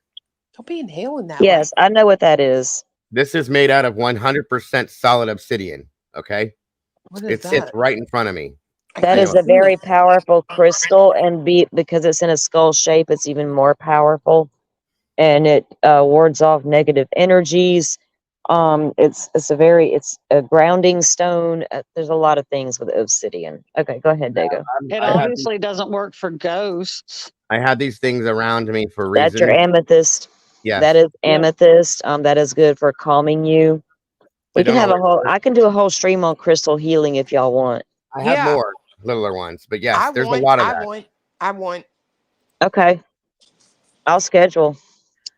100%. Well, everybody will be there, and everybody can Uh, calm the hell down then and be happy. Period. We're gonna call it the calm the hell Okay, down let me stream. suggest this. Everybody needs to go out and get a little black stone from your crystal shop if you can find one near you, a metaphysical shop. It doesn't Um, have to be uh, big like mine. like no, a little piece of obsidian, any good black grounding stone. Gosh, there's a couple of good ones, but Onyx. well, you put it near your computer or near Hmm. your TV or near your electronics. It'll get rid of the it'll help dispute things, right? Calm things down, and it'll Hmm. also keep the negative energies away from your electronics. It's weird. So yeah, I'll Yep. have to get more. I'll post some details about it eventually. But yeah, it's all kind of Wasn't things you it? can do. Wasn't it Nikola Tesla who was super intrigued by crystals and Yes, how they Yeah. were like living Yep. yes, things? And like I remember watching a show one time, and it was talking about how he was just so intrigued by the crystal because it was just the most remarkable thing in the world. Yep. yes. And I quartz thought that was crystal is amazing. powerful, and you can program quartz crystal to really be any crystal. You can kind of like hold it and you program it basically to be what you need it to be. And that's why when you come to the beautiful Gulf of Mexico and stand on the sugar white sand, you're standing a pure, clear quartz crystal that has come down from the Appalachian Mountains through all the waterways, deposited onto the Gulf of Mexico in the form of pure white sand. And nobody else in the world has it except for the Gulf of Mexico for that reason. And when I go out there barefooted and I stand out there, it literally, I feel the energy shift in my body. You couple that with the salt water, and oh my God, it's such a release. And I need to go there to fucking morrow because I've been so bent today. Damn it, I'm gonna go point them headlights south. See, I have all these things all around me, and you guys know how freaked out I get about shit still. So it's worth doing. I'm telling you. I know what people think. People are. My daughter brought me into this stuff. She's all about this stuff. Yeah, and you got some pretty cool turquoise rings there that are pretty big ones and yeah, like that big one right there. Yes, There's just a lot of good cool crystals out there to. And I seen that comment. She keeps them in her bra. A lot of ladies do. I have a little medicine bag. I got a lot of Indian in me, so I have a medicine bag I carry in my purse. There's one in my car. It hangs. It's got a couple of little crystals in there for specific reasons, and they chill out in my car. You know. Nothing wrong with any of it, guys. Oh hell no. It's all Nothing about at the all. energy. It's all about the energy. That's why I tell Dago, man, when you need a break, step away. And these That's- kid cases are hard enough. These missing persons cases can be so difficult because they can go on for so long. She's And what right. do you do? What do you do for them? Because you're not getting nothing from law enforcement. You see no real investigation happening. All you can do is share a photo and a name and a story. And she knows. She knew Friday, guys. I had a break. I had a break. Okay, I was at the end of my rope after my last show before I had the whole internet thing. Thank God. I think that was a sign or something that it happened because Oh, yeah. I broke down a little bit. Okay, and she messaged and said, "You good?" Because she could tell something was wrong. I was just done with. I had just covered like, was it 5 or 6 different something children. Yeah. Yeah. Back to back, back to back. I was done, folks. We can only take some. We're human beings. We have feelings and emotions and all that shit. It's okay to not feel good about it. Okay, it is okay. Even with all this stuff sitting right in front of me, it's too much sometimes. Okay, and Yeah, and like it is, and like mom said, even though I've been reading those documents, it's not easy. But mm-mm, no, the little group of us that are doing it, we decided among us, and I understand why mom cannot do it, and I respect it a yes, thousand yes, percent. But we're doing it. We're trying to. We're also trying to honor Maddie and be her voice and fight for her, you know, right, and make sure this dude does get what he deserves, which is the Florida fucking new death penalty, Stefan. Shove that shit up your ass. Well, you're mhm, getting it, you know, and I want him to, because I want him to be made an example out of, and I want the rest of the country to see what we're doing to this guy in Florida. And y'all need to do the same damn thing in your state. You yep, know, it's we're not going to take this shit no more, and we're tired of seeing these kids victimized over and over. Bryson was finally found. Who yeah, the hell was hiding him out? His mama and daddy, and they and they're finally got a search warrant, went in there and found that child. You and know, they're I in mean, jail right now. right, Yep, and it's they're in jail, ridiculous, and and we he's can't safe. and we can't help but wonder when a child goes missing because we have legit seen where parents do things to their children. We watched Susan Smith come out and cry for 2 fucking weeks about her babies. You know, a black man come and hijacked my car and took my babies. Nah, bitch, you drove them into a lake Hmm. and then cried on TV, and now you want fucking parole all these years later. Right, So we know it can happen, but then I see Ed Smart, who did nothing to his daughter, who was drugged through the fucking mud by mainstream media, accused of everything under the sun of doing to his daughter. The man was guilty of one thing: being married, having 5 children, and being secretly gay. That came out. He didn't care. He stood his ground, fought for his daughter, kept her name out there. Lo and behold, 9 months later, that child was found. And we just saw a strong woman the other night on Dago stream talking about what happened to her.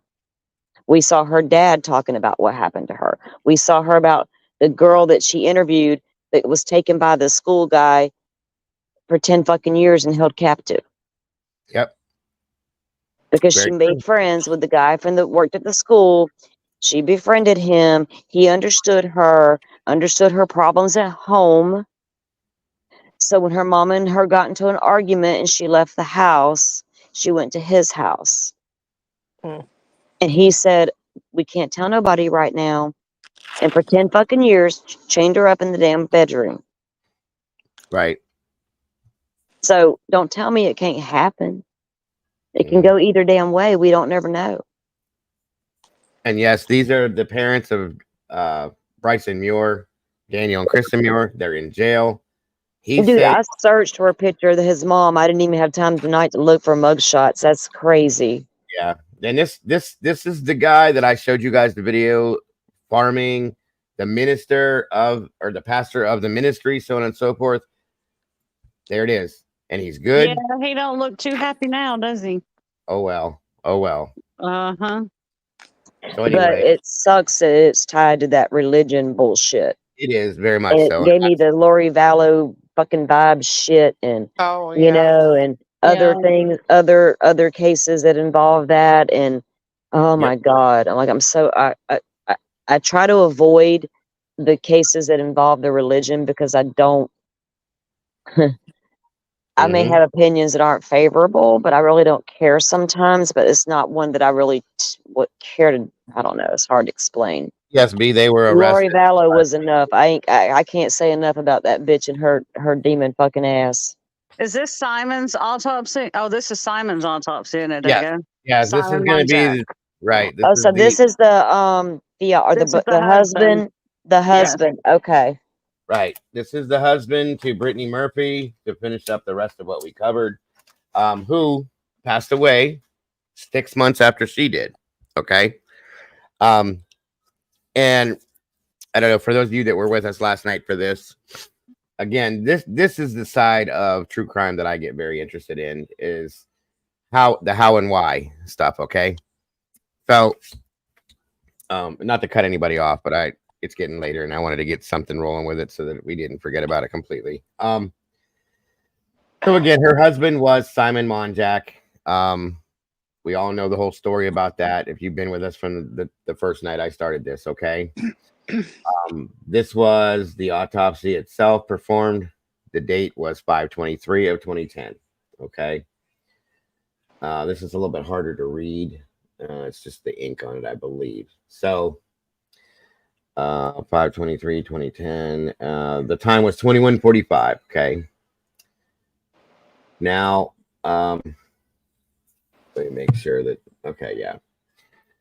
So the decedent is a 40-year-old Caucasian male who reported to family of having a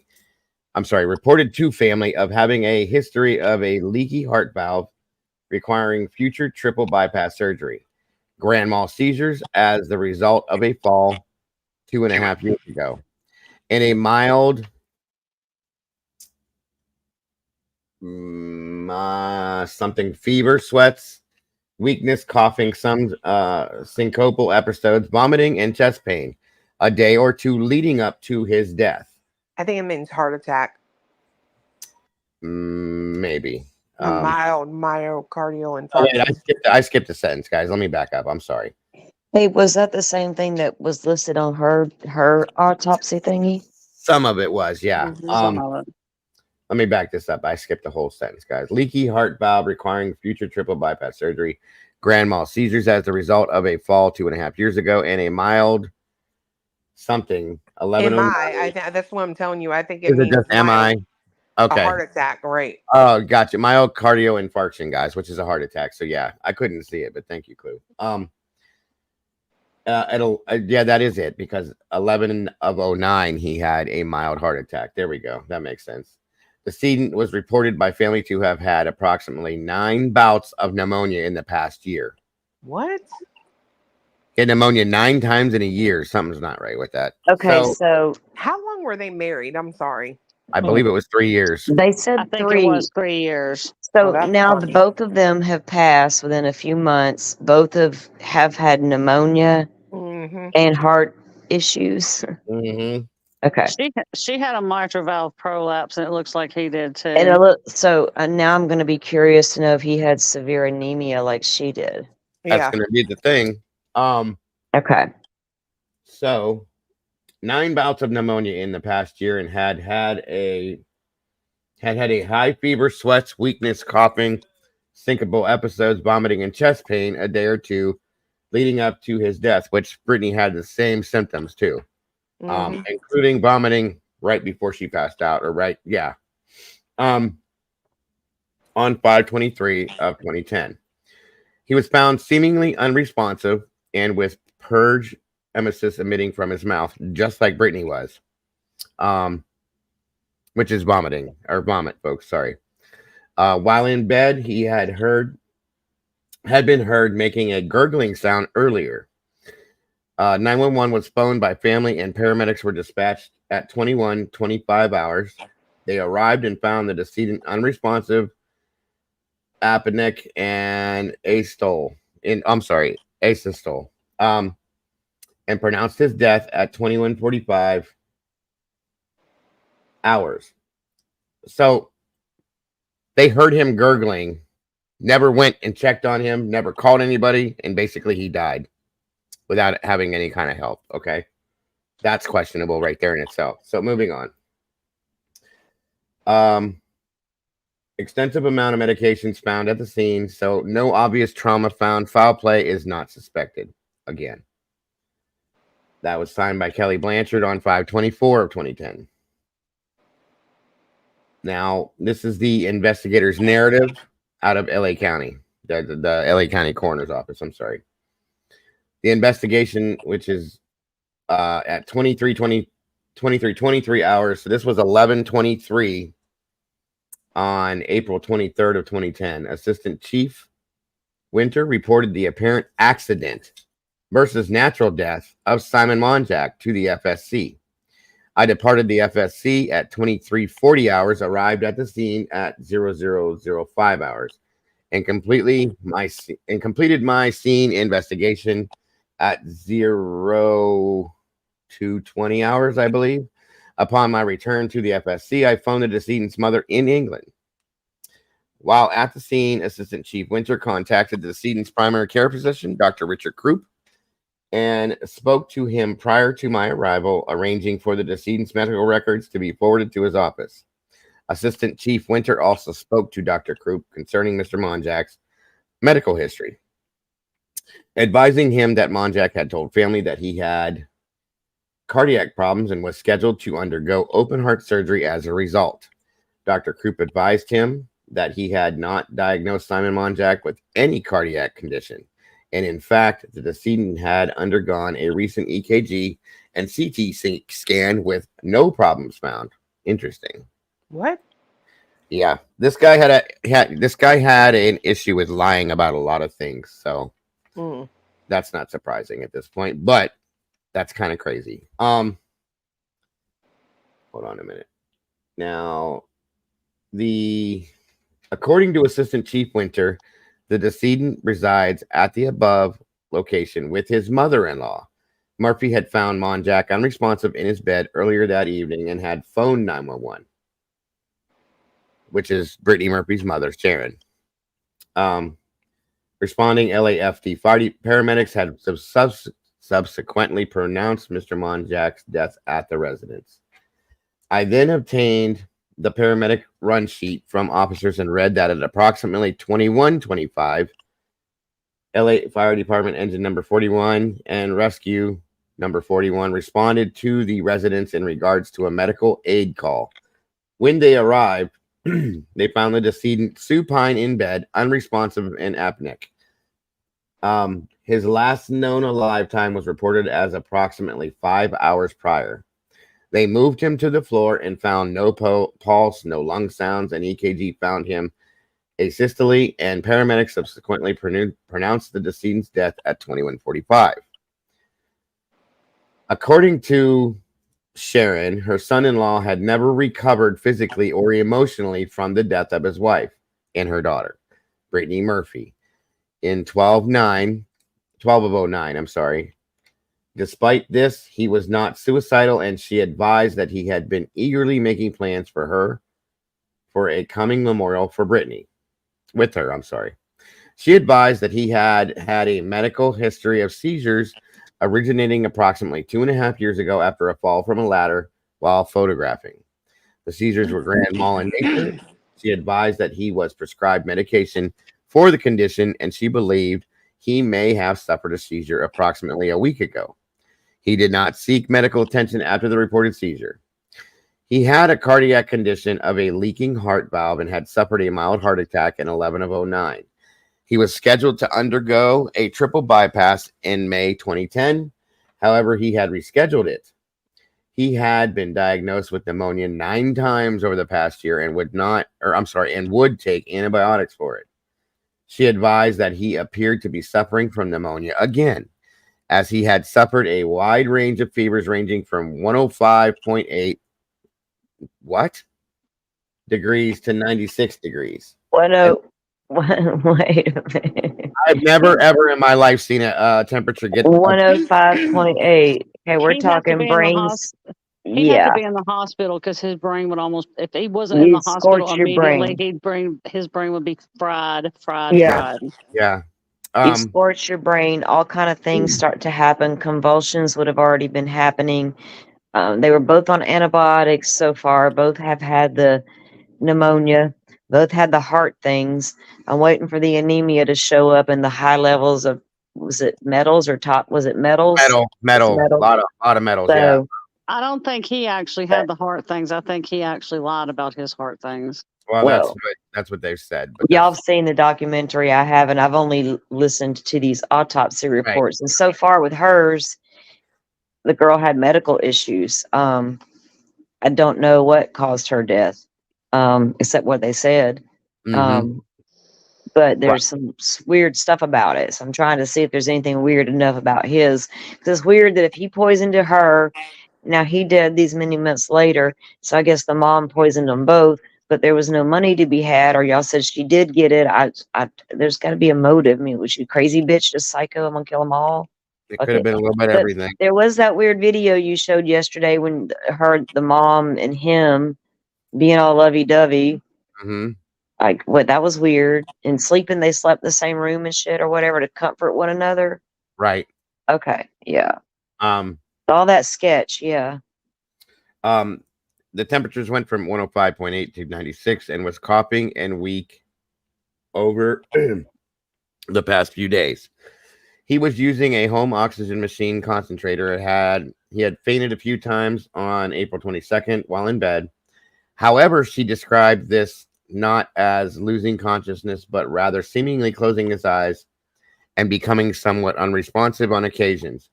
He had been complaining of abdominal and lung pain, same things Brittany was doing. Despite all of these symptoms, she advised that he refused to go to the hospital or seek medical attention from his doctor. Overnight on April 22nd, they had both been up most of the night due to his coughing, sweating, and his spitting up due to his lungs filling up with liquid. The next day, on April 23rd, he had fallen asleep in his bed at approximately 12:30 hours, and she had stayed in That a sounds chair. like congestive heart failure. Well, maybe, but it depends on what the autopsy says about the heart. That's going to be the thing. But it does. You're absolutely right.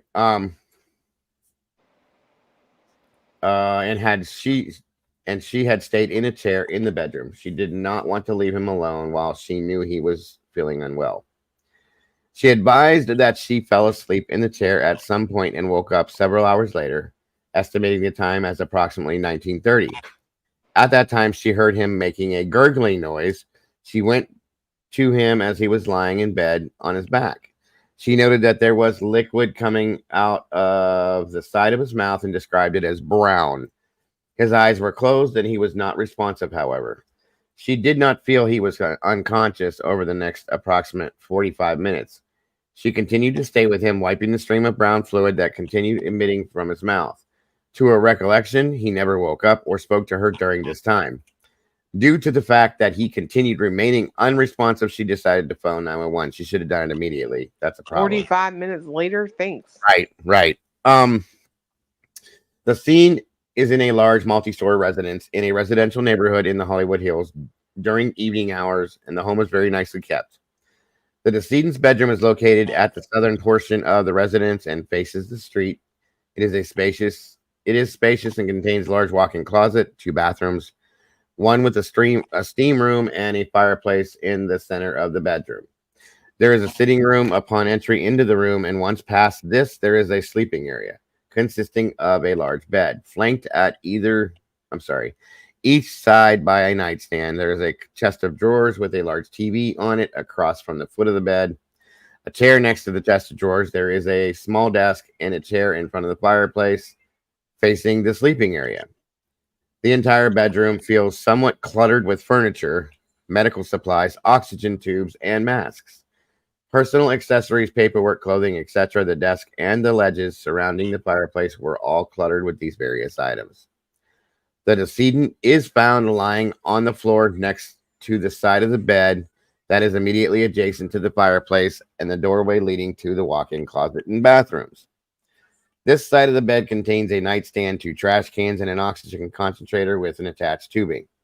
There's a SETI next to the concentrator, and on the other side of the SETI, there is a chest of drawers, and I see a metal bowl of water with a washcloth in it. The nightstand is cluttered on top with personal items, bottles of water, half-smoked cigar in an ashtray, inhalers, and cigarette lighters. So this dude has pneumonia and he's smoking cigars. I Well, mean, yeah. I mean, if I you don't dude, know. smoke, you I've seen smoke. people, creeping around their oxygen tanks, still smoking their cigarettes. I mean, Right. Yeah. Okay. but I mean, I think that was the least of his problems. I mean, good God, 105 fever, you're hallucinating and shit at 103 too. Yeah. That's Good why. And to be Lord, fair, the mom could have smoked the cigar. right?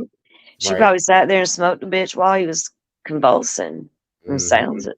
If y'all think they were poisoned, okay. Okay. In an ashtray, inhalers, and cigarette lighters, the drawer is open and the interior is filled with prescription medication bottles, many It was which are empty and some still sealed in their boxes. I see that sealed in their boxes. they hadn't been opened yet. Yeah. Well, I get that. Boxes. My mind. I'm thinking. It's Like probably steroids, like they come in a Mucinex or box, something, maybe. Yeah. Yeah. but that wouldn't have his name on it. So it would have to be Right. like a steroid or something. Right. Yeah. Yeah. I'm thinking what types of medicines come prescription in a box. My mind just goes to a whole. Yeah. I think. Yeah. Right.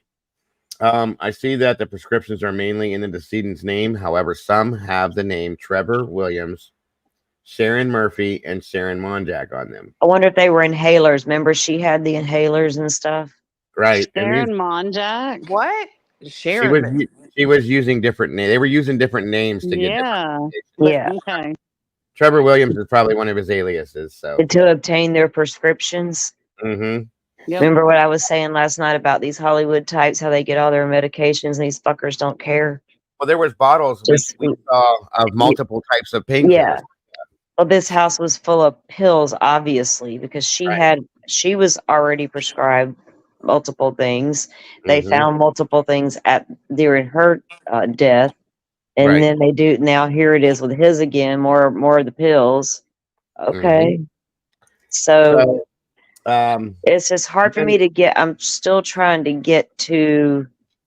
They were both poisoned. Right. No, I got you. I then walk to the other side of the bed and see that this nightstand is similarly cluttered with personal items, etc.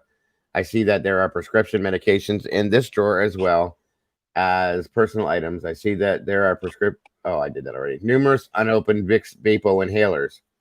As I go through the drawer, Sharon tells me that this is her side of the bed and all the prescription bottles and items on top of the nightstand belong to her.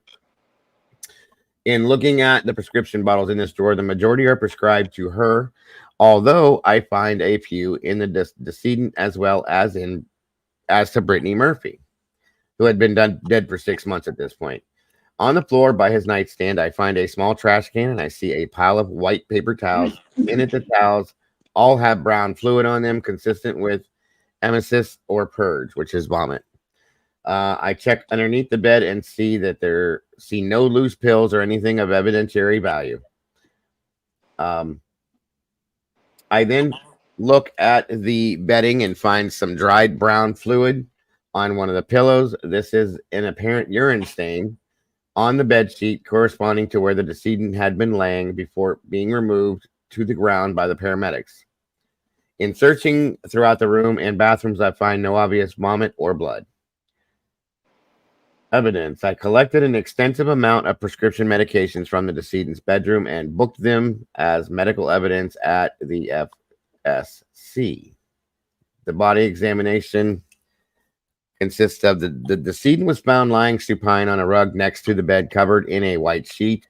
There are white cloth towels next to his head containing brown fluid on them, consistent with emesis purge. I see that he appears as a heavy-set Caucasian male who appears much older than his 40 years. He was only 40 years old. Good God. Yeah, that's what I was thinking. He Damn, dude. he looked close 40? to 60, right? Shit. Um, I got carded for cigarettes the other day, and I looked around like, "Man, are you serious?" right. He has wavy brown hair, brown eyes, mustache, and is unshaven. I see no obvious scars or tattoo to his body. I find no obvious injection sites to his inner arms. He is wearing a white shirt, which has been cut down the front by paramedics, blue-white striped sleep pants with a large urine stain, and gray cotton briefs. There is a mouth block in his mouth from CPR. Okay. As paramedics, defibrillation pads on the chest. I see copious amounts of brown fluid on his face and in his mouth, but both consistent with purge and emesis. His eyes are bloodshot. His face, neck, and across his upper chest are discolored in blotches of purplish red. I feel no obvious trauma to his head and see no obvious trauma to his face. I see no obvious trauma to the front or rear of his body. At 0030 hours, rigor mortis is not felt in his arms and jaw, neck. However, is felt to his lower legs. It appears possible that rigor was distributed by paramedics moving and attempting to render aid to him. At the same time, liver mortis is dark to his back and blanches with easy pressure. At 0040 hours, the ambient temperature inside the room measures 68.6 degrees, and at 0045 hours, his liver temperature measures 100 degrees. The incident was identified as Simon Monjack, date of birth 3/9 of 70. U.S. permanent resident alien, next of kin notification. According to Sharon, her son was not legally married at the time of his death and had a minor daughter living in England. So does her dad think that they were both poisoned or just Brittany? He didn't say. Because he talked about it in that interview, but I couldn't remember if he said both or just... He just said Brittany. He didn't speak on Simon, but he swears you heard that Brittany was murdered, and poisoned. No, he didn't say he heard that. He said that's how he felt, right? No, yeah, he said he felt that way. Truly, he never said anything about hearing it. So, this is a list of Simon Monjack's medications. I do believe Ambien, Biaxin, chlordiazepoxide, Cymbalta. Oh, and let's see, these are 10 milligram, 500 milligram. Those are Biaxin is again antibiotic. 30 milligrams of Cymbalta, 30, 60, 1 times a day. Jeez, it's a lot of Cymbalta is like an antidepressant, but it's given for anxiety as well. It's very, very mild. Right. There were 2 Pro Air inhalers, Benadryl, allergy capsules, 2 boxes of Cold-Ease throat lozenges. Okay. And wait a minute. What the hell? Hold on. 216, he got 30. 217, he got 30. It's supposed to be 1 time a day. That's a lot. So I can't. Yeah, I'm on my phone. What's it say he got again? Read that. How many of those was he getting? Okay, that's 30. 30 of them on the 12th. Then he got, or that was the Ambien. Sorry, Cymbalta. He got 30 on the 16th, and then 30 on the 17th. Yeah. And they're both 1 time a day. Who the hell was prescribing? That's why. Now wait, had none. That's why, because look, y'all, one's 30 and one's 60. So yeah, that's probably taking 90. But there was none. Milligrams. There were 0 remaining in the bottle. Yeah. Truly. But that doesn't give you a buzz. That medication doesn't give you any sort of buzz. No. All right. So then I don't understand people who overtake that kind of medicine. Jesus, more Fucking, symbols. what's the point? And then we got diazepam, which is it's a relaxant. Okay. Yeah. I think it's actually Valium I might be wrong, but I do It believe is it. It's Valium. Valium. Yeah. 90 issued on the 2nd of February and 0 left. 90 issued on the 3rd of March and 0 left. 30 Wait. issued on April 9th and 0 left. And then 20 issued on April 8th with 0 left. Damn. 3 times a day. Well, that's Okay. only 10 days, right? Yeah, that's right. Okay. 3 times a day, 10 milligrams each. No, that's more than 10 days. Yeah, that's more than 10 days now that I'm looking at. If you take it 3 times a day and you got 30 pills, that's Well, 10 Yeah. days. yeah, that is only three. Yeah, That is yeah, only yeah. 10 days. Yeah, Okay. she's right. Sorry, guys. So I'm looking at those dates, and then when she said that, I was like, okay, now I get why the dates are like that. Mm-hmm. And Okay. those were all capsules. Dr. Krupp was the doctor saying, okay, now, Jesus, more. Diazepam, Lexapro, these are both mood stabilizers. Lorazepam, another mood stabilizer. That's all that this is right here. 90, 60, 60, 90, 120, 120, 90, and 10. 120 of what? Lorazepam on April 4th. Okay. Isn't that Ativan? Yeah, that's Yeah, Ativan, sorry. Yes, ma'am. Mood stabilizer. So how many a day, or how many a day was he prescribed of the Ativan? 4. One, One. 4 Four? times a day. 4 times a day, yeah. Okay. Well, it changes. One says 3 times, one says 4 times, one says 4 times, one says 3, and one Okay. says as needed. Okay. Oh, wonder if they was scaling him back. Well, Yeah. it came. So, They also came from different pharmacies. Doctors. yeah, No, they did. yeah. See, in Doctor- Florida, that's a no-no. You don't get to go to different pharmacies for that same medication. There's an NBC number attached. Same And they're here. going to want to know, why are you coming to this pharmacy when you normally go to that pharmacy? Now you're, Well, here's But I the wonder, thing. was it that way in 2010, right? probably Yeah. not. And it depends on the state, right? Because this Oh, is a wait. Florida thing. Look, this one down here was prescribed by Dr. Cohen to Yeah. Trevor Williams, okay, at Walgreens. These other ones were probably prescribed to Simon Monchak by Dr. Krupp and at CVS. So 2 different names, 2 different doctors, 2 different And pharmacies. this is California, right? Yeah. No, this is California. Yeah. Doctors are just for sale. Jesus, there's more. Lorazepam, Pam, I'm sorry, 120 on March 9th. Dr. Feelgood, Motley Crue wasn't fucking wrong, was they? No. But that dosage is only 2 milligrams. That's weird. And then Lunesta. And Lunesta, isn't that a Sleep. antidepressant Sleep. or something? I thought Sleep. that was That's sleeping. right. Sleep. You're right. You're right. Lyrica, that's for like neuropathy and stuff. It's like gabapentin. Yeah. And then Prevacid for heartburn, ProAir inhaler, Prochlor Parazine. I don't know what that one is. Is Two that versions. Whatever it was, he seizures? took it at bedtime. Maybe for seizures. It's good, possible. And then propanolol, Oh, there we That's go. the For beta blocker. Anadol. beta blocker. There's 3 of those between January. Also used for anxiety. Mhm. Wait a minute. They're all from the 22nd of 2010, 180, 166, and 78. Damn. Those are How many a day was he prescribed of those? 2 of those 3 times a day. So 2, 4, 6 a day. Yeah. Okay, well, that's not abnormal. How many milligrams, I wonder? There was only 10. They were only 10 milligram, So 30 milligrams 3 times a day. 30 milligram. That's Or- not high for a beta blocker. No. Okay. Because You mean 3 times? 3 times, yeah. Sorry. 122, 122, 122. Yeah. 1, 2, 3 times. Yeah, I thought that's what I said. Sorry.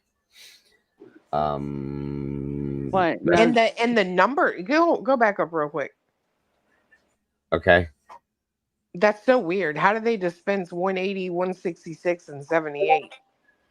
Maybe they broke it or something.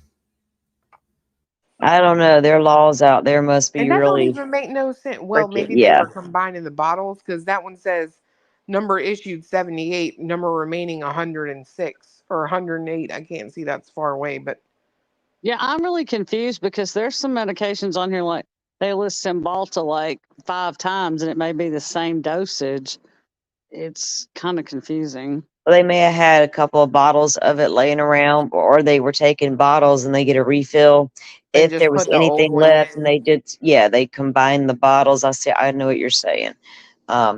But it's a possibility, and they were probably doing multiple pharmacies. Mm-hmm. I don't know how they do shit out there, but I know how they normally do it. And from what we hear and what we've seen, that can Well, be legit backed up. These doctors out there are willy nilly with their shit. They'll they come to may your not. house and write your scripts. They'll bring it to you. Oh, This yeah. is I You don't know know, how they are now, but this was 2010, so Yeah. I mean, and this is California, LA. I mean, this is, Michael Jackson was getting his shit done at the house. Look what happened. You know, this is not, look at Matthew Perry.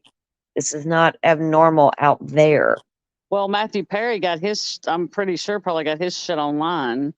Well, yeah, But and you can do that. I could do that. Get ketamine online right here from my house from my phone I right now. know. Yeah, I'm just saying it. The culture out there is a certain kind of way, and this shows it.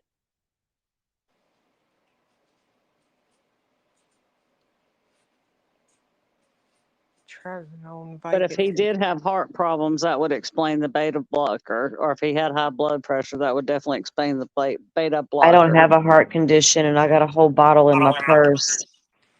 I have high blood pressure and I take a beta blocker. Yeah, it can be. And It's for various things. my doctor gave me those for she also gave me the beta blocker because my mother had heart issues and she wants to head mine off at the pass just in case. He's getting trazodone too. Trazodone's for sleep.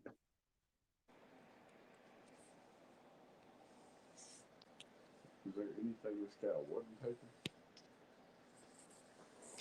I mean, yeah, there's a lot of stuff he wasn't taking, but Yeah, they both. He had a lot, way more meds than the girl did. I mean, she had some, but I mean, what the hell she is had. that for? Vicoprofen? What? Apparently, Vicoprofen? it's some kind of Vicodin ibuprofen combo, kind of like Oh. old school Tylenol with codeine. I'm assuming used to be a thing, but Oh. yeah, it's a Vicodin mixed with ibuprofen, I believe. Were some of these medications hers? Well, I it would don't say know. on the right.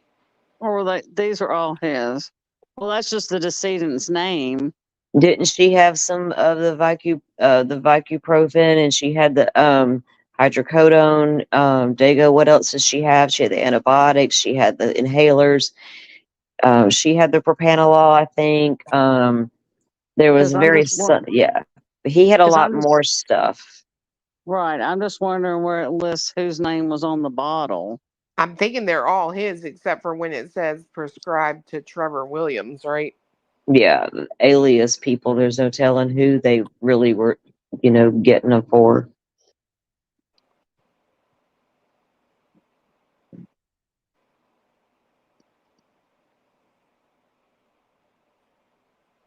Dago. There you go. Oh Lord, he done got. Sorry. I was muted. Okay. Oh. Sorry. Where'd we go? My son walked over and was talking to me, so I muted it. This is Simon Monjack, Deborah, Brittany Murphy's husband. Okay. This is again 5/24/10. This is the field report. Stating they found him supine in bed. It shows the body. There's nothing on the body per se. Anterior, posterior, hip, two-third knee. Okay, yeah, everything's normal here. Stage grams. Okay, moving down. Community acquired acute broncho pneumonia. This is what his. So he got the same pneumonia she got from that little communal thing they do. That's what they're saying. Like you go out in the community and yeah, if I go out, shit. Yeah. If I go Yeah. out and catch a cold, I guess what? I got a communal viral thing. Mm-hmm. Right. It's pretty Jesus. basic, but also it says cardiomegaly. Cardi. Cardiomegaly. Sorry, megaly with focal myocardial fibrosis. Okay. 550 grams with increased epicardial fat, dilation of the left ventricle. Okay, so the left ventricle was dilated. No significant coronary artery plaques or occlusive coronary artery disease. No coronary artery anomalies. Myocardial fibrosis patchy mild. So there doesn't seem to definitely not. And remember, she didn't have any significant issues either Right. outside of what they reported, Well, this is not just like congestive with heart his failure. case. So it Exactly. doesn't sound like there was any need for him to have bypass surgery. Not at all. No, not from what I'm seeing. But There you go. Not from that. the pulmonary congestion and edema was moderate. So it's not mild. It's in the midst, in the middle. Basal lung lobes consolidated, bilateral bronchi secretions, acute bronchopneumonia severe, community acquired pneumonia gram positive cocci. The other findings: no evidence of external or internal trauma. Hepatosplin. Hepatosplenomegaly. Yeah. Okay. Obesity. So Right. dinosaur sounding shit. His right kidney was absent. Left kidney was hypertrophy. He didn't have he was missing a kidney? Yep. So either it was removed or he donated it to somebody else. Well, are they talking about trauma being absent? No, Right. I think it Oh yeah, she's right. It could be. Left kidney hypertrophy, right retroperitoneal peritoneal calcified cyst. Okay. So that left kidney has some trauma to it. The right one had none. That's okay. You're right. There we go. History of traumatic induced seizures. Left dorsum of tongue with hemorrhage focal. Early autolysis of organs and soft tissue. Clinical iron deficient. He may have not What? had kidney. I don't know. Clinical iron deficient anemia. Mm. There you go. I'll be Okay. damned. See toxicology report. We're going to, because I'm telling you, they were both poisoned. Body is identified by toe tags, blah, blah, blah. Hold on. Refrigerated. Yeah, we don't need it. The body weighs 325 pounds, measures 74 inches, and is obese. The skin is otherwise free of abrasions, bruises, and lacerations. The left upper anterior arm shows nearly squared 3.5 white scar tissues. We don't need that. Dago, let me ask Mom. Mom, are you with us? Are you still checking on the puppies? No, I'm back. Remember last night we were talking when you came up and spoke about the poison? Mm-hmm. The iron, I wonder if it would attack something, that would show that, you know what I'm saying? That would strictly go after the iron level, would be an indicator. Would be an indicator to that specific type of poisons. What I'm thinking. Mm-hmm. Anemia. There's no way that they were both anemic too. Mm-hmm. And like I said, you guys, when I look back at this, she had been. It can be common, but hers was so freaking severe. And his apparently is clinically just as bad. I mean, it's probably going to get into maybe more, but hers went into pretty good detail. So then when Mom came up and we were talking about that, possibility in that particular method that Mom spoke of, I wonder if low iron or critical low iron would be an indicator of that particular poison versus the other two I was thinking possibly. Right. I ain't trying to give folks ideas with naming them. You know what I'm saying? Y'all smart. Figure it out. Yep. Yep. You know what I'm saying? So I didn't know if you knew anything about that. Don't. I have to pull it back up to see if it mentions exact organs. Deformity. There is no increased anterior. Well, didn't you read it? I think she read a little bit of it last night, but I can't remember what it said. Go ahead, Dago. Rat poison was what she brought up No, last I night. know that. I meant. Oh, okay. Sorry. Sorry, I didn't mean to interrupt. It's No, okay. I knew that. That's not what I meant. She read some of the effects it could have on the Oh, or yeah. stuff. Yeah. Gotcha. As far as deformity, there's no increased anterior posterior diameter. The abdomen is obese. The genitalia are those of an adult male. The appears circumcised. The external genitalia are without trauma or lesions. The extremities show no edema, joint deformity, abnormal mobility, or needle tracks. Okay. None observed as far as external injuries go. The clothing, we don't need to know. Initial incision, the body cavities are entered through the standard coronal and Y-shaped incision. No torn material is present in the mouth, upper airway, and trachea. No internal injuries were observed. The neck organs are removed and blocked with tongue. No lesions are present, nor is trauma of the gingiva. Lips or oral mucosa demonstrated. There is no edema of the larynx. Both hyoid bone and larynx are intact and without fractures. No hemorrhage is present in the adjacent throat organs and vesting fascia, strap, muscles, thyroid, or visceral fascia. There are no prevertebral facial hemorrhages in the tongue. Wind section shows over the left dorsum of the tongue. On the posterior aspect, a small 5 millimeter focal hemorrhage. The chest and the abdominal cavity, both pleural cavities, contain no fluid or adhesions. The parietal pleura are intact. The lungs are well expanded. Soft tissue of the thoracic and abdominal walls are well preserved. The subcutaneous fat of the abdominal wall measures 8 centimeters in thickness, and the chest wall measures 4.5. The breasts are examined and palpated in the usual manner and show no abnormalities. The organs of the abdominal cavity have a normal arrangement, and the right kidney is absent. Okay, so it is missing. Sorry. There is no fluid collection. The peritoneal cavity is without evidence of peritonitis. There are no adhesions. Systemic and organ review. The following observations are limited to findings other than injuries if described above. Musculoskeletal, no abnormalities of the bone framework or muscles are present. Cardiovascular system. The aorta is elastic and of even caliber throughout, with vessels distributed normally from it. The abdominal and thoracic aorta have no significant arteriosclerosis. There is no tortuosity or widening of the thoracic segment.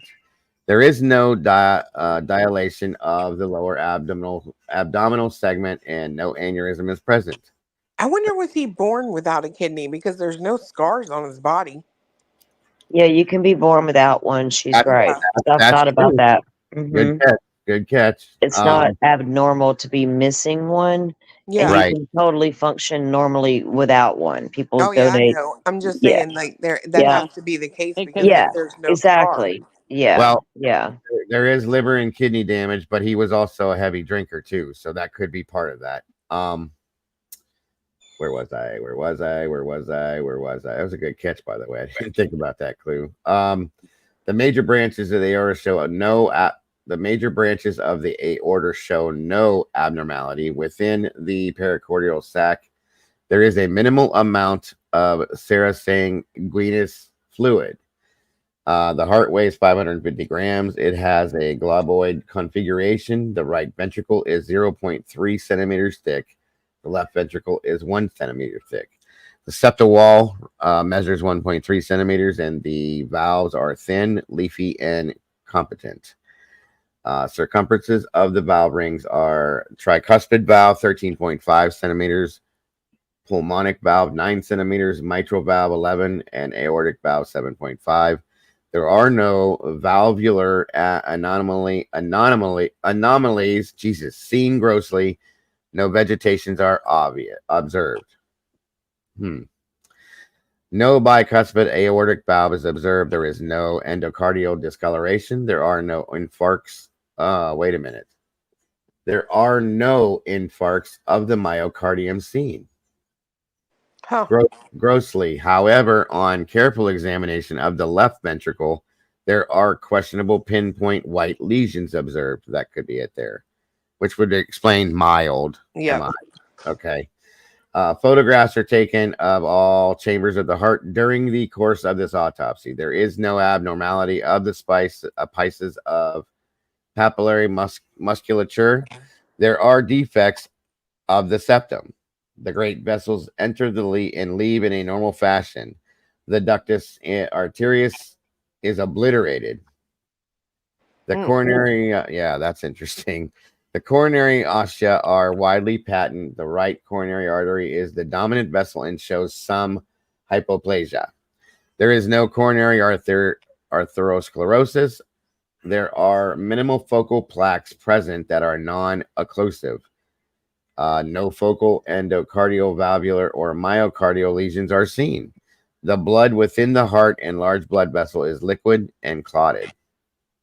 So it sounds like he may have had a slight issue with the heart, but nothing like horrible. Yeah. Not to need And surgery, like Yeah. No, open heart surgery. not at and all. there's a few questions in the chat, and it, speaking on the low iron, you're right. Just because you have the low iron doesn't mean anything, because I've had it all my life. Mm-hmm. Um, so it doesn't mean anything, except maybe you have a medical problem that may cause you to have this low iron. Mm-hmm. But the fact that they both had it, and then listening to all this stuff, because I've been listening, because I'm skeptical, Yeah. but listening to the two things, and then somebody asked about the poisoning aspect. Could it be slow? And yes, and if Absolutely. it was done slowly, and if you're talking the usual go-tos for people who choose that method, it's very hard to detect, Right. and it won't go detected unless it's really looked for. Mm-hmm. Agreed. And so a lot of times it's completely missed that it's even happening until the patient is so sick they die. Yeah. We Yep. could probably bring you a dozen cases by tomorrow, a whole live stream on people who were poisoned. Yeah, absolutely. Yeah. Absolutely. There's I a mean, lot. we're not saying that happened, because I'd have no clue. I'm still trying to figure that out. Right now, it sounds like they both had a whole host of medical problems. They had a bunch of prescriptions in that house. They were both taking a lot of things. They both had some damn pneumonia. I don't know what was going on over there. Here's the thing, though. Mom's getting all freaky with the son-in-law. She don't have Yeah, nothing. She don't have nothing though. That's the thing. yeah, Sharon's not sick, but these two were. What's yeah. up with that? That's Yeah, the awful. mom ain't sick at all, but her daughter has done died, and now her son-in-law is gone. And after her daughter passed, she was getting all, sideways with the son-in-law over there and sleeping together and crap for comfort. My God, I'm so I don't like sleeping with nobody. Get off me! You're bothering me. I don't want to sleep with nobody for comfort.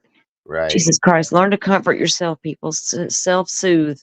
That way, you don't need to comfort yourself with a weirdo. Very right. There you go. And a good point, CL. Good point. A moderate amount of edema fluid is found in the upper respiratory and lower bronchial passages. The mucosa has a greenish postmortem discoloration, which is infection. The lungs are subcrepitant, and there is dependent congestion. Okay, so he's got a lot more congestion than Brittany had, per se. The left lung weighs 770 grams. The right lung weighs 810. Sorry, there's a big difference there than what hers was. The visceral pleura are smooth and intact with a basal lobe, greenish discoloration, again infection. The parenchyma is congested, that edematous, and shows consolidation at the basal lung lobes. There are white confluent patches seen in both bilateral basal lung lobes that are firm to palpitation. See separate microscopic report. Okay. Pulmonary vasculature is without thrombolism. Thromboli are not present in the distal tertiary. What they have are branches. Sorry. Tertiary, sorry. Jesus. The esophagus has terminal postmortem erosion. The stomach is distended by food. It contains about 600 milligrams of green, partially to well-digested food, of which thin pasta-type noodles and questionable carrots are observed. Questionable carrots. What's a questionable carrot? No idea. Fuck. Be passing Wait a on minute. Read that questionable again, Dago. carrots. Read that shit again. Says Hold up. We need some comedy relief. Do it again. green, partially to well-digested food, of which thin pasta-type noodles and questionable carrots are observed. I'd like That's to know. so weird too. Like Well, you know what's weird? You know what's weird is when they did Brittany's stomach, one blueberry one blueberry, and she had noodle or rice noodles. particles too. Yep. Right. I wonder what the hell They they ate. eat weird over there. Have you seen their little entree? It's like at 2 fucking bites, $150. What the hell? That's why Uh-uh. they're True. I went to I Cracker can Barrel tell and y'all this. throw down earlier. Don't I tell can, me, bring me that shit. I can tell y'all this right now. I am not going to the restaurant that has the questionable carrots on their menu. Just saying. I'll pass. Agreed. Blah, blah, blah, blah, blah. No blood is observed. Portions of tablets and capsules cannot be discerned in the stomach. The small intestine and colon are opened along the anticenteric border in certain regions and show soft green and firm stool in both regions. No hemorrhage or hypermic mucosa is observed otherwise. The appendix is present. The pancreas occupies a normal position. There are no necrosis or trauma. There is autolysis of the pancreas. The parenchyma is otherwise lobular and softened. The pancreatic ducts are not ectatic, and there is no parenchymal calcification. The liver weighs 50 grams, is enlarged and is tan brown. The capsule is intact, and consistency of the parenchyma is soft. The cut surface is smooth. There is a normal lobular arrangement. Grossly, the gallbladder is present. The wall is thin and pliable. It contains green liquid bile and no calculi. There is no obstruction or dilatation of the extrahepatic ducts. The periportal lymph nodes are not enlarged. The left kidney weighs 400 grams and is greatly enlarged. The right kidney, as described above, is absent. The left kidney is normally situated, and the capsule strips, easily revealing a surface that is red and smooth. The corticondylary demarcation is preserved. The pyramid is not remarkable.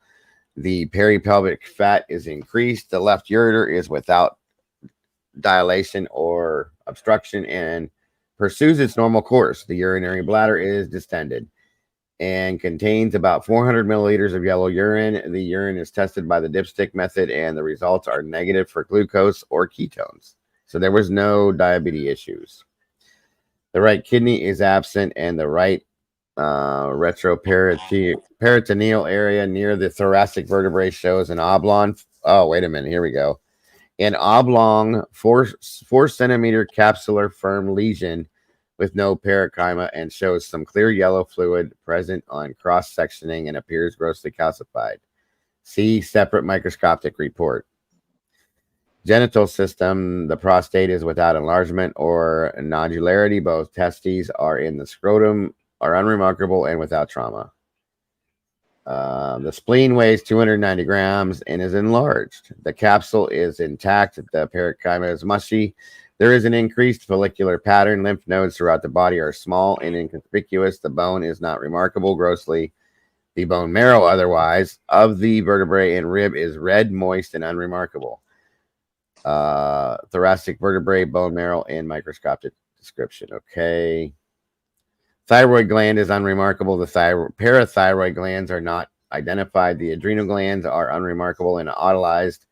The thymus gland is unremarkable. The pituitary gland is off normal size and is unremarkable. The eyes are not dissected. The middle and inner ear are not dissected. There is no subcutaneous or subgaleal hemorrhage in the scalp. The external periostome and dura mater are stripped, showing the fracture of the calvarium, or base of the skull.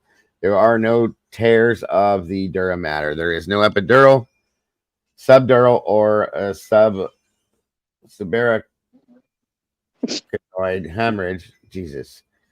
The fresh brain weighs 1,450 grams. The leptomeninges are thin and transparent. A normal convolutionary pattern is observed. See separate neuropathology report to follow the brain. Overall, grossly is softened but shows no discoloration or hemorrhage. Seen externally, anatomic landmarks externally are preserved. Cerebral contusions are not observed. There is no evidence of uncal or cerebellar herniation. Vessels at the base of the brain have a normal pattern of distribution. There are no aneurysms. The cranial nerves are intact, symmetrical, and normal in size, location, and course. The pons, medulla, and cerebellum are unremarkable, grossly without cross-sectioning. The cerebral arteries are without arteriosclerosis. The spinal cord is not dissected. The superior portion of the cervical spinal cord is examined through the foramen magnum and is unremarkable. The brain is placed in formalin solution for further fixation and lateral neuropathology consultation.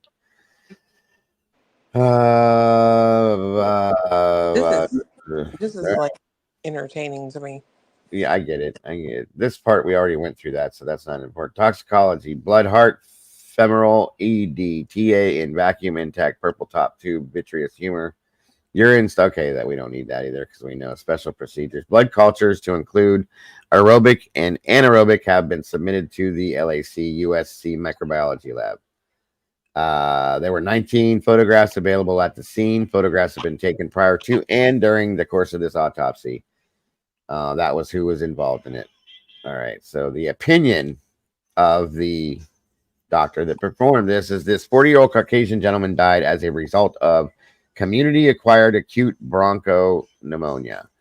Cardiomegaly with myocardial fibrosis was a contributing factor to the death. The decedent had a diagnosis of iron deficiency anemia on medical record review. Okay, then. The autopsy showed no evidence of gastrointestinal blood loss, trauma, or malignancy.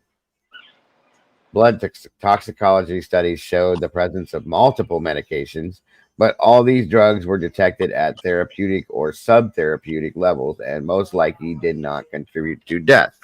That means he didn't overtake his medication. No. Based on the history and circumstance as currently known, the manner of death is natural. Jesus. Okay. Okay, so this is the investigator here, taken from the investigator's narrative. On May 23rd of 2010, at approximately 21:25 hours, Los Angeles Fire Department responded to the decedent's residence to find him unresponsive and apneic, supine. I can never say that word. Apneic, supine in bed. He was the last known to be alive. We did this already. Okay, EKG confirmed. Decedent in asystole and was pronounced dead at the scene. Yeah, we did that already. We did that too. Last seizure may have occurred approximately 1 week ago. Cardiac condition, which he had a mild heart attack in November of 2009. He was rescheduled to undergo a triple bypass May 2010, which he rescheduled. The decedent was using a home oxygen. We know that. Blah, blah, blah. He had fainted a few times. We knew that too. Not losing consciousness, but rather seemingly closing his eyes and becoming somewhat unresponsive, or maybe he was ignoring her. The decedent was taking a large number of medications prescribed 2010, recorded Form A. Okay. Cardiomegaly, 500 grams, dilated left ventricular edema. Okay. Now, we did all that. Neuropathology. No. Grossly normal adult brain in its cover. Okay. No gross anatomic. Just trying to save you guys some of this crap. Nope. No. Normal adult brain. Yeah, no. Wow, here we go. As reported on the toxicology laboratory summary report, the following drugs were detected in Mr. Monjak's system at the time of his death.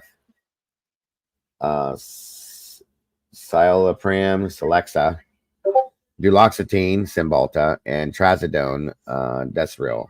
All antidepressants, diazepam, Valium, and lorazepam, Ativan. Both anti-anxiety agents, hydrocodone, Vicodin, that's hydrocodone, Vicodin, pregabalin, Lyrica, and acetaminophen, Tylenol. All analgesics. Okay, so there was Vicodin and there was the other painkiller. No, that's oxycodone. Okay, anyway, all analgesics and propranolol, Inderal, and antihypertensive agent. All of these drugs were detected at therapeutic or subtherapeutic levels and most likely did not contribute to Mr. Nonjack's death. So there wasn't too many medications in his body, but okay.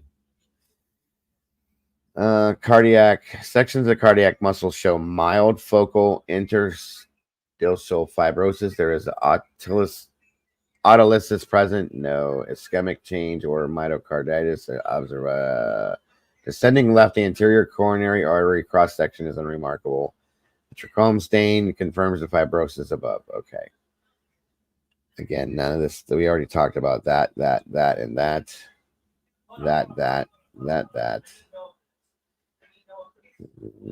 A section of autolyzed kidney and iron stain is negative for iron pigment granules. Okay. Section of iron, none of that is okay. Nope, and nope. And I think that's going to be about. So this was a lot different than Brittany's was. Jesus, these people write insane microbiology, LAP. Let me see something. No, that's not going to make a difference.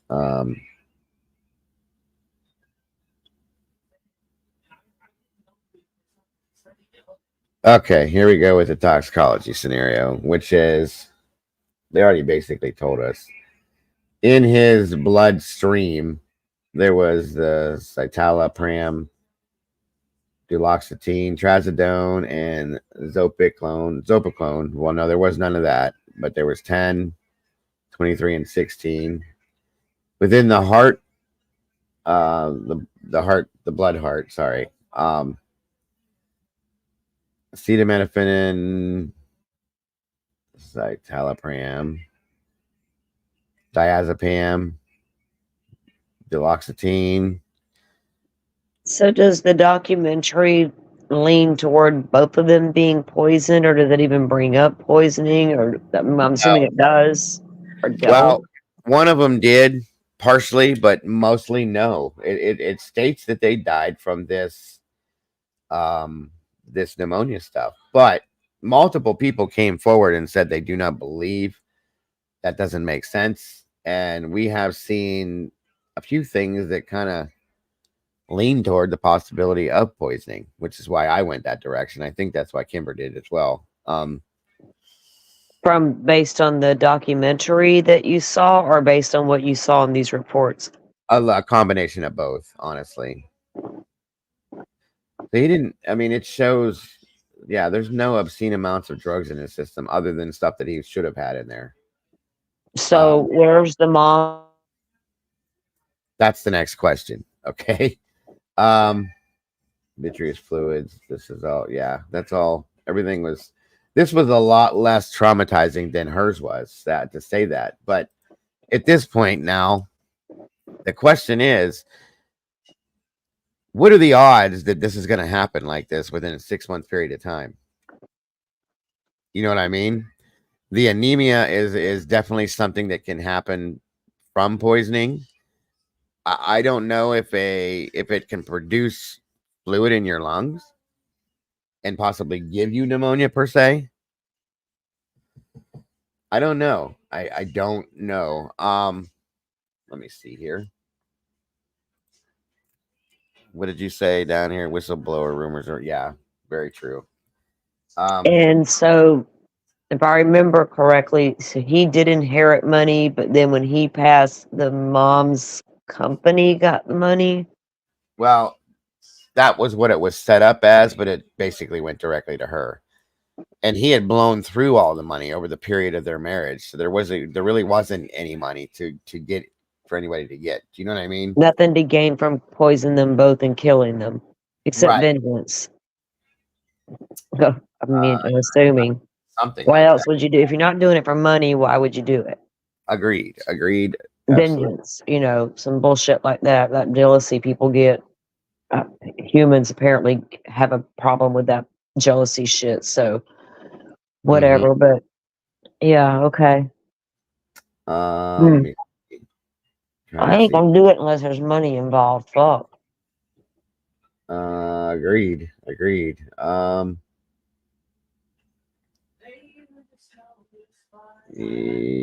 Where's this at here? 1 second, guys.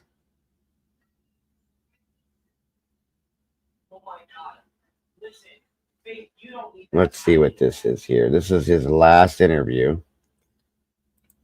And let's see if this says anything. We already know what the interviews were like right after Brittany died, so. Just so easy. Done to stop what's going on here in Hollywood? I hope so. I hope that genuinely there is people stick to the rules, and the rules are followed. They're there to protect people, and that's what they should do. And people shouldn't abuse the system. And when you've got people making accusations, that are false, it becomes more and more dangerous. When you have people that are genuinely breaking the law, then they have to be brought to justice, and that's the end of it, whether it's a celebrity or an ordinary person. So that's what I think. How you feel about Corey? Again, I'm sorry for his family, true talent, and I just find the comparisons to my wife incredibly unfortunate. The autopsy report from my wife said that she had no trace of prescription drugs in her fat, and Corey obviously was, from what I read, involved in an entirely different situation, and was using prescription pads and goodness knows not what. I don't know. I just feel sorry for his family. I've been there. You don't get better. You just learn to live with the incredible pain of the loss of any loved one. Whether it's a celebrity, an ordinary person, or whoever it is. There is no pain like losing someone you love. I'm sorry to hear about your loss. Thank you. I send my love out to both sets of families, and I just hope that in the fullness of time, they never get over it. They just learn to live with it, and I hope that all the families involved get to learn to live with it, and that God grants them the strength each day to get stronger and be more able to live with the terrible loss and pain that it leaves. Simon, what's going on with the foundation? With the foundation is we're waiting for the IRS to do their thing, and when they've done their thing, they'll be back up and running. So, we waited and we waited and we'll wait some more. But, hopefully it won't be too much longer. And then pretty much the foundation will be up and running and ready to go, supporting and carrying on with Britain's legacy.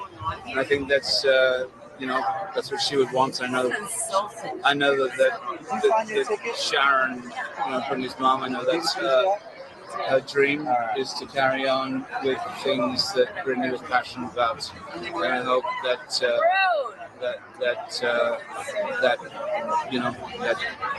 is possible. And I'm sure it will be, and I hope that it gives Sharon the strength that she needs, because to lose a child is beyond anything. I can't even imagine it. Anyway, guys, have a good night. Right, thank you. Thank you. Thank you very much.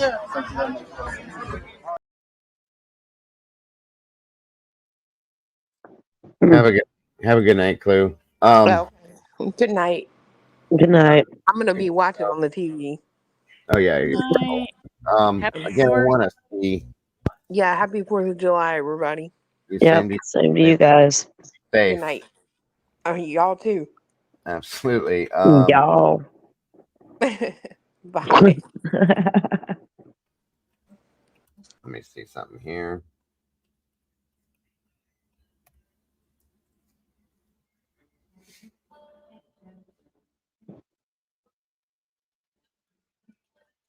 All right. Hopefully this one works well. Let's see.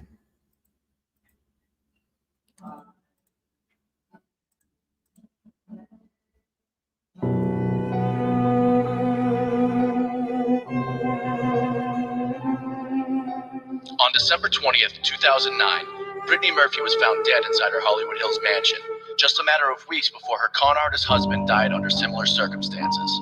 Was it pills? Toxic mold? Or did the U.S. government assassinate 2 people close to a Department of Homeland Security whistleblower? This week on Death in Entertainment. Live from Los Angeles. 911, what is your emergency? Here in Hollywood now. 2 counts of murder, Injury and death. Oh my God.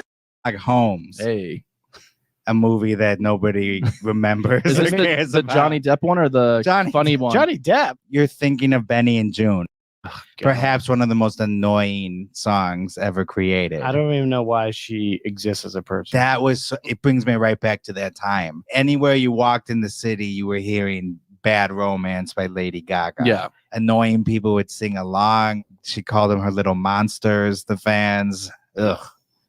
You know, Lady Gaga, as recent as 2013, did a collaboration with Nas, but then I know you guys would accuse me of knowing too much about Sputtering out, and we're just catching the last gasp of of good stuff that came out. And remember, the other big song that year was by the Black Eyed Peas. Oh. Tonight's gonna. And to parents Sharon and father Angelo Bertolotti. I've been trying to practice saying that name. Mr. Bertolotti. Mr. Oh, no. Mr. Bertolotti. Can we play that song one more time? Okay, that was just disturbing. Sorry, guys. I was trying to find. One second here. By the way, Brittany's mother found Simon. Aha. Here we go. Hold on a minute. I knew there was more to this. I just couldn't find it the other day.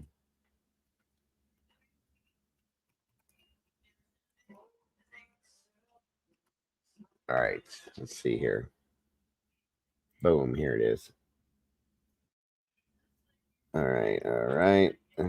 This is the other 2 halves to that documentary that we watched. so some sort of Homeland Security type situation. I don't know what that was. I don't know if they made a joke out of it or whatever, but that was disturbing. So we're not going to watch that. These are the other 2 parts to the first 2 parts we watched the first night we did it. So.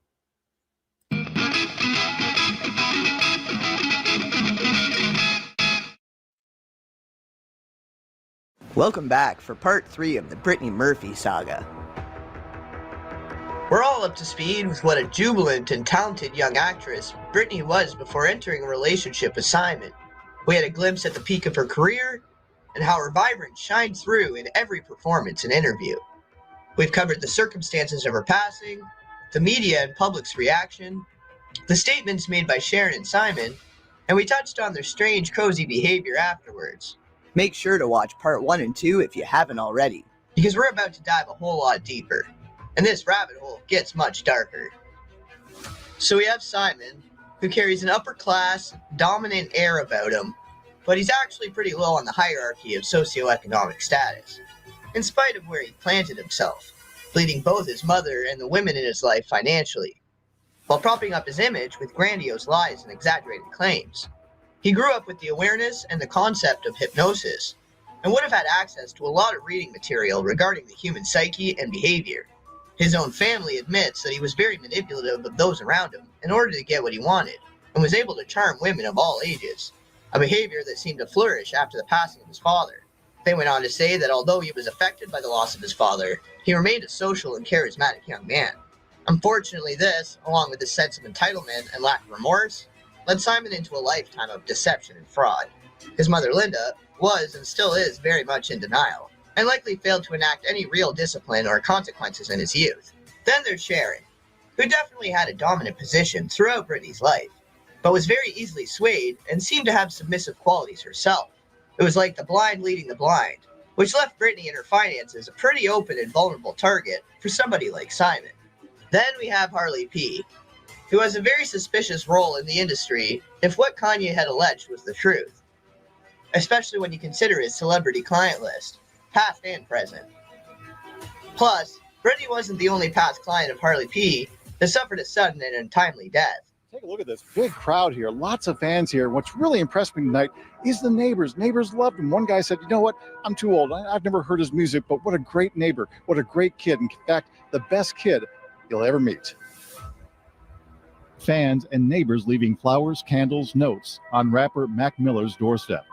Those close to him struggling with the fact that he is gone at the age of 26. I'm shocked, honestly. Paris Levy lives next door. Stunned to find out Mac Miller died here just before noon. TMZ reporting it was a drug overdose. On social media, many fans blame Miller's death on ex-girlfriend Ariana Grande. Hi, David. We arrived to a heavy media and police presence here outside of the Studio City home of rapper Mac Miller. And authorities confirm here the death investigation is underway. Air 7 was over the scene when we saw what we believe to be Miller's body being transported into a coroner's van. We've seen investigators walking in and out of the home, and Variety, among other outlets, is reporting Miller, whose real name is Malcolm James McCormick, age 26, died of an apparent overdose. He just dropped a new album, Swimming, and was going on tour next month. In fact, his last tweets Thursday were about that, saying simply, I just want to go on tour. And he was scheduled to appear at the Greek Theater on Halloween night. Reporting live from Studio City, Greg Mills, CBS 2 News. But how could a personal trainer have any kind of additional involvement that could affect one's mind, body, and spirit in a negative way? What kind of specialized work did he do for the Canadian military? Looking up to those bodybuilders as the ideal, growing up during the Reagan era, during the Cold War, when every leading male in Hollywood was Schwarzenegger or Stallone or Van Damme, all these very fit muscle guys, and thinking, well, that's the ideal male. That's what I'm going to strive for. Bodybuilded through college and wanted to study the science behind it. So I did degrees in kinesiology, exercise physiology, degree in nutrition, a master's degree in exercise physiology, and I was working on my PhD on exercise physiology and nutrition, got recruited by the military to help run essentially the superhuman lab, this laboratory called the Defense and Civil Institute of Environmental Medicine. Right. It was incredible. And the area that I was interested in was how drugs and food affect muscular performance. And when you say drugs, was that like performance enhancing drugs, or they all kinds of drugs? Right. Okay. So working for the military, I wasn't governed by the same laws that the typical person was. So I could look at the impact of certain drugs that are not everyday things. So we looked at a drug called modafinil, which was for narcoleptics. So if you give a soldier this drug, how long could they stay awake for without having any health detriment? I've heard the name before somewhere. Yeah, so it's very interesting. Modafinil, it will keep you awake, but it's not a stimulant. Right. So if a special forces person has to stay awake for 3 nights waiting for the right opportunity to do whatever they have to do, we could give them modafinil and it would keep them alert.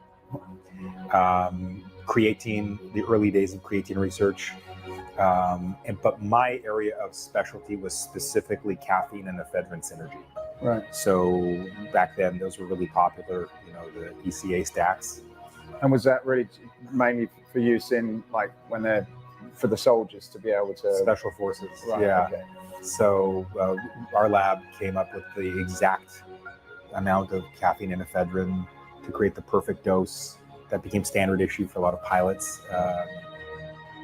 So he has an awareness of an array of substances that the average person would not, one of which could allow someone to stay up for days without the negative effects of a standard stimulant. I wonder how this can be used outside of military purposes. I wonder what other types of substances he is practically bragging to have knowledge and made use of that could alter or bypass natural human function, like free will, for example. So recently, if you guys don't know, Aaron Carter, he was like a bit of a singer in the 90s, in the early 2000s, and he recently passed away from a drug overdose. And I just want to cover this as more of like a news update, and it's also kind of relates to Kanye, which I'll get back to. And you know, I care deeply about him, so it does kind of impact me in that way. And also mainly just celebrities and celebrity culture in general, right? So right before Aaron Carter passed away, he had tweeted out, "Yo, Kanye, let's talk man to man," on November 3rd, right? And so Harley Pasternak, he's a celebrity doctor, right? And I'm not an expert on doctors, but I'm not 100% sure how you can be everyone's doctor, or not doctor, but he's a trainer, and he's a trainer and nutritionist, right? How can you be all of these people's doctors when you are, look at this, and you expect him to like deeply be cared and involved in all these people's lives? I'm not too sure about that. And the biggest red flag, which is what the video is mainly revolving around, is this text right here that he sent to Kanye, that Kanye leaked. So if you don't know, Kanye, you know, he had his thing in 2016 where he was sent to a hospital and diagnosed with bipolar disorder, and that was from this this trainer / nutritionist doctor, right? And he said he just texted this to Kanye the other day. He said, "I'm going to help you one of a couple ways. First, you and I sit down and have a loving and open conversation, but you don't use cuss words, and everything that is discussed is based in fact, and not some crazy stuff that dumb friend of yours told you or what you saw in a tweet. Second option, I have you institutionalized again, where this is the part that's crazy, where they medicate the crap out of you and you go back to zombie land forever. Playdate with the kids just won't be the same." I don't care what your opinions are on Kanye. This part right here is scary as shit, okay? If someone's telling you they're going to medicate the crap out of you and send you to zombie land forever, this dude's career should be over right there, right? So a couple things are lining up. First off is within the span of a week, we see Harley saying to Kanye that he's going to medicate the crap out of him and send him to zombie land. And then Aaron Carter was found dead in a bathtub on an overdose. And a couple of days before he dies, he tweets out, "Yo, Kanye, let's talk, man." So something is up there, right? And the fact that he has all these clients, that how can you be so driven with having this many different clients that are all extremely A-list celebrities? I mean, look at this. He has Kanye, like all of these extremely A-list. I mean, like even Pusha T, Kanye's like friend, Jeff Goldblum, Jack Black. I mean, it's crazy. Hillary Duff, Jonah Hill, Natalie Portman. Like it's insane. Like the amount of people. Frank Ocean, like Jimmy Fallon, Seth Rogen. I mean, this is another thing. Mac Miller. He had Mac Miller. That's another weird sign that so some shit here isn't adding up. Rihanna, Megan Fox, Will Ferrell, Kim Kardashian, Ariana Grande, Lady Gaga, like it's insane. Hello, you two. You know, a massive scene here in Studio City. Behind me, authorities here, so many people here at the Studio City home of rapper Mac Miller. The coroner just left moments ago. Neighbors are shocked. We want to show you some video from Sky 9. You can see the enormous amount of people that came up here when this call came in. And as I said, neighbors around here are simply in disbelief. Well-known rapper and producer Mac Miller, who is a longtime boyfriend of Ariana Grande, was found dead today. TMZ reporting from an apparent overdose.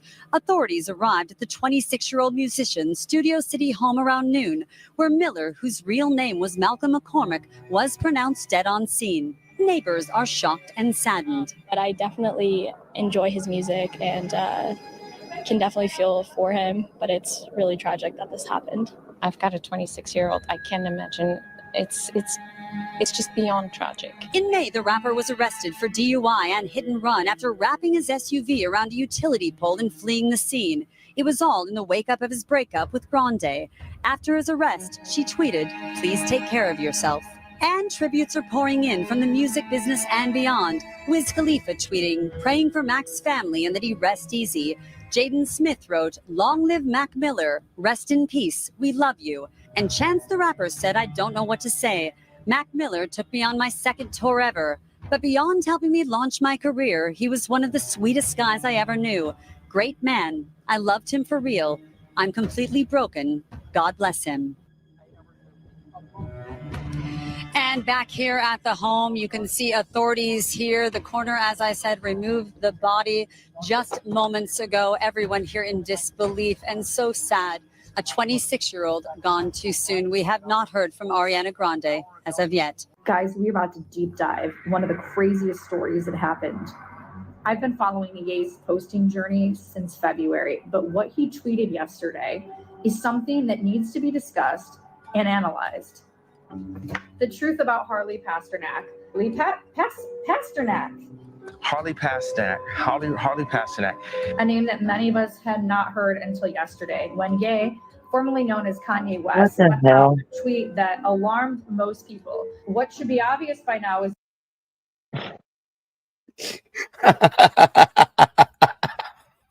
Are we afraid of this person, so we're not showing our face, or is that the I think style? Is that I the think she's latest trying to, thing? yeah, I think she's trying Okay. to hide. Sorry, just the way you said that. God. I can't with these Hollywood types. None of them. I fucking can't with these people. I get it, and I think that like this is leading into. I see you, Mom.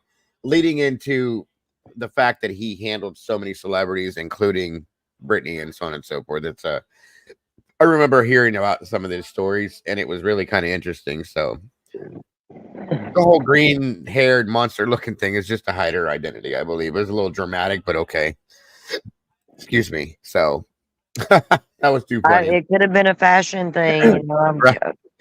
It was just quiet, and to hear softly, "What the hell?" About died right there. Anyway, sorry guys. I'll keep going. Oh God. that I was raised to stand for my truth regardless of the consequences. So I will say this again. I was mentally misdiagnosed and nearly drugged out of my mind to make me a manageable, well-behaved celebrity. Is Harley trying to help Ye? Or is Harley controlling Ye? All of the comments were exploding, calling Harley a handler. I've heard the word before. I wasn't super familiar with it. I Googled it. All I found was Chelsea. Like everyone else, I went and found Harley's Instagram. And all I found were videos of him telling the truth about different healthcare products, the truth about coconut oil, the truth about Diet Coke. Today, we're going to talk about the truth about Harley Pasternak. Did he hang out at Kanye's place? Harley had. I mean, the guy is no stranger to Hollywood, Right. training almost every celebrity on the planet. Best-selling author, has been interviewed in almost every single magazine under the sun. Also has some military connections and a bunch of college degrees, and served as an exercise and nutrition scientist for Canada's Department of National Defense. So, of course, a lot.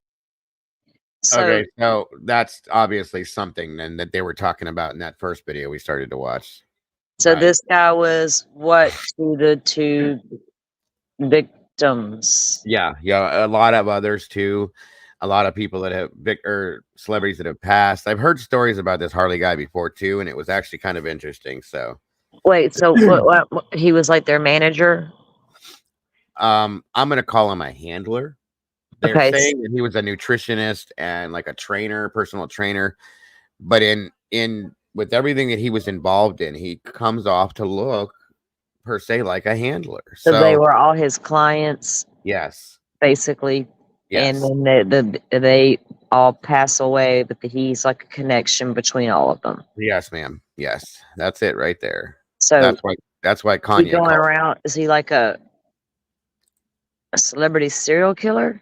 Well, That's the question. They're talking about the possibility of governmental involvement with this guy because of his connections to the deep side of the military. So, Well, that's what I asked about a few minutes ago. So I'm having a hard time following this story. this guy. So this is the third half of this documentary we watched the other night. This guy has handled the training and nutrition for multiple celebrities, which Right.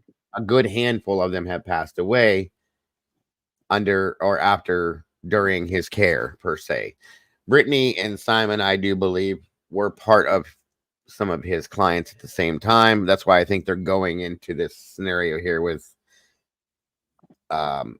Oscar the Grouch here, or whatever the hell she is. And that's this person's name? No. I'm just making fun of because of the way she looks. Oh, God. Good Lord, dude. When I'm trying to get to this, don't I get confuse me, Dago. Don't. No, it's okay. But that's kind of why they're telling this story about Harley now, because I believe that they're linking it to the possibility of what could have possibly maybe happened to Brittany and Simon. Now, that's why this is So coming we don't know if they're actually linked to this dude or not yet.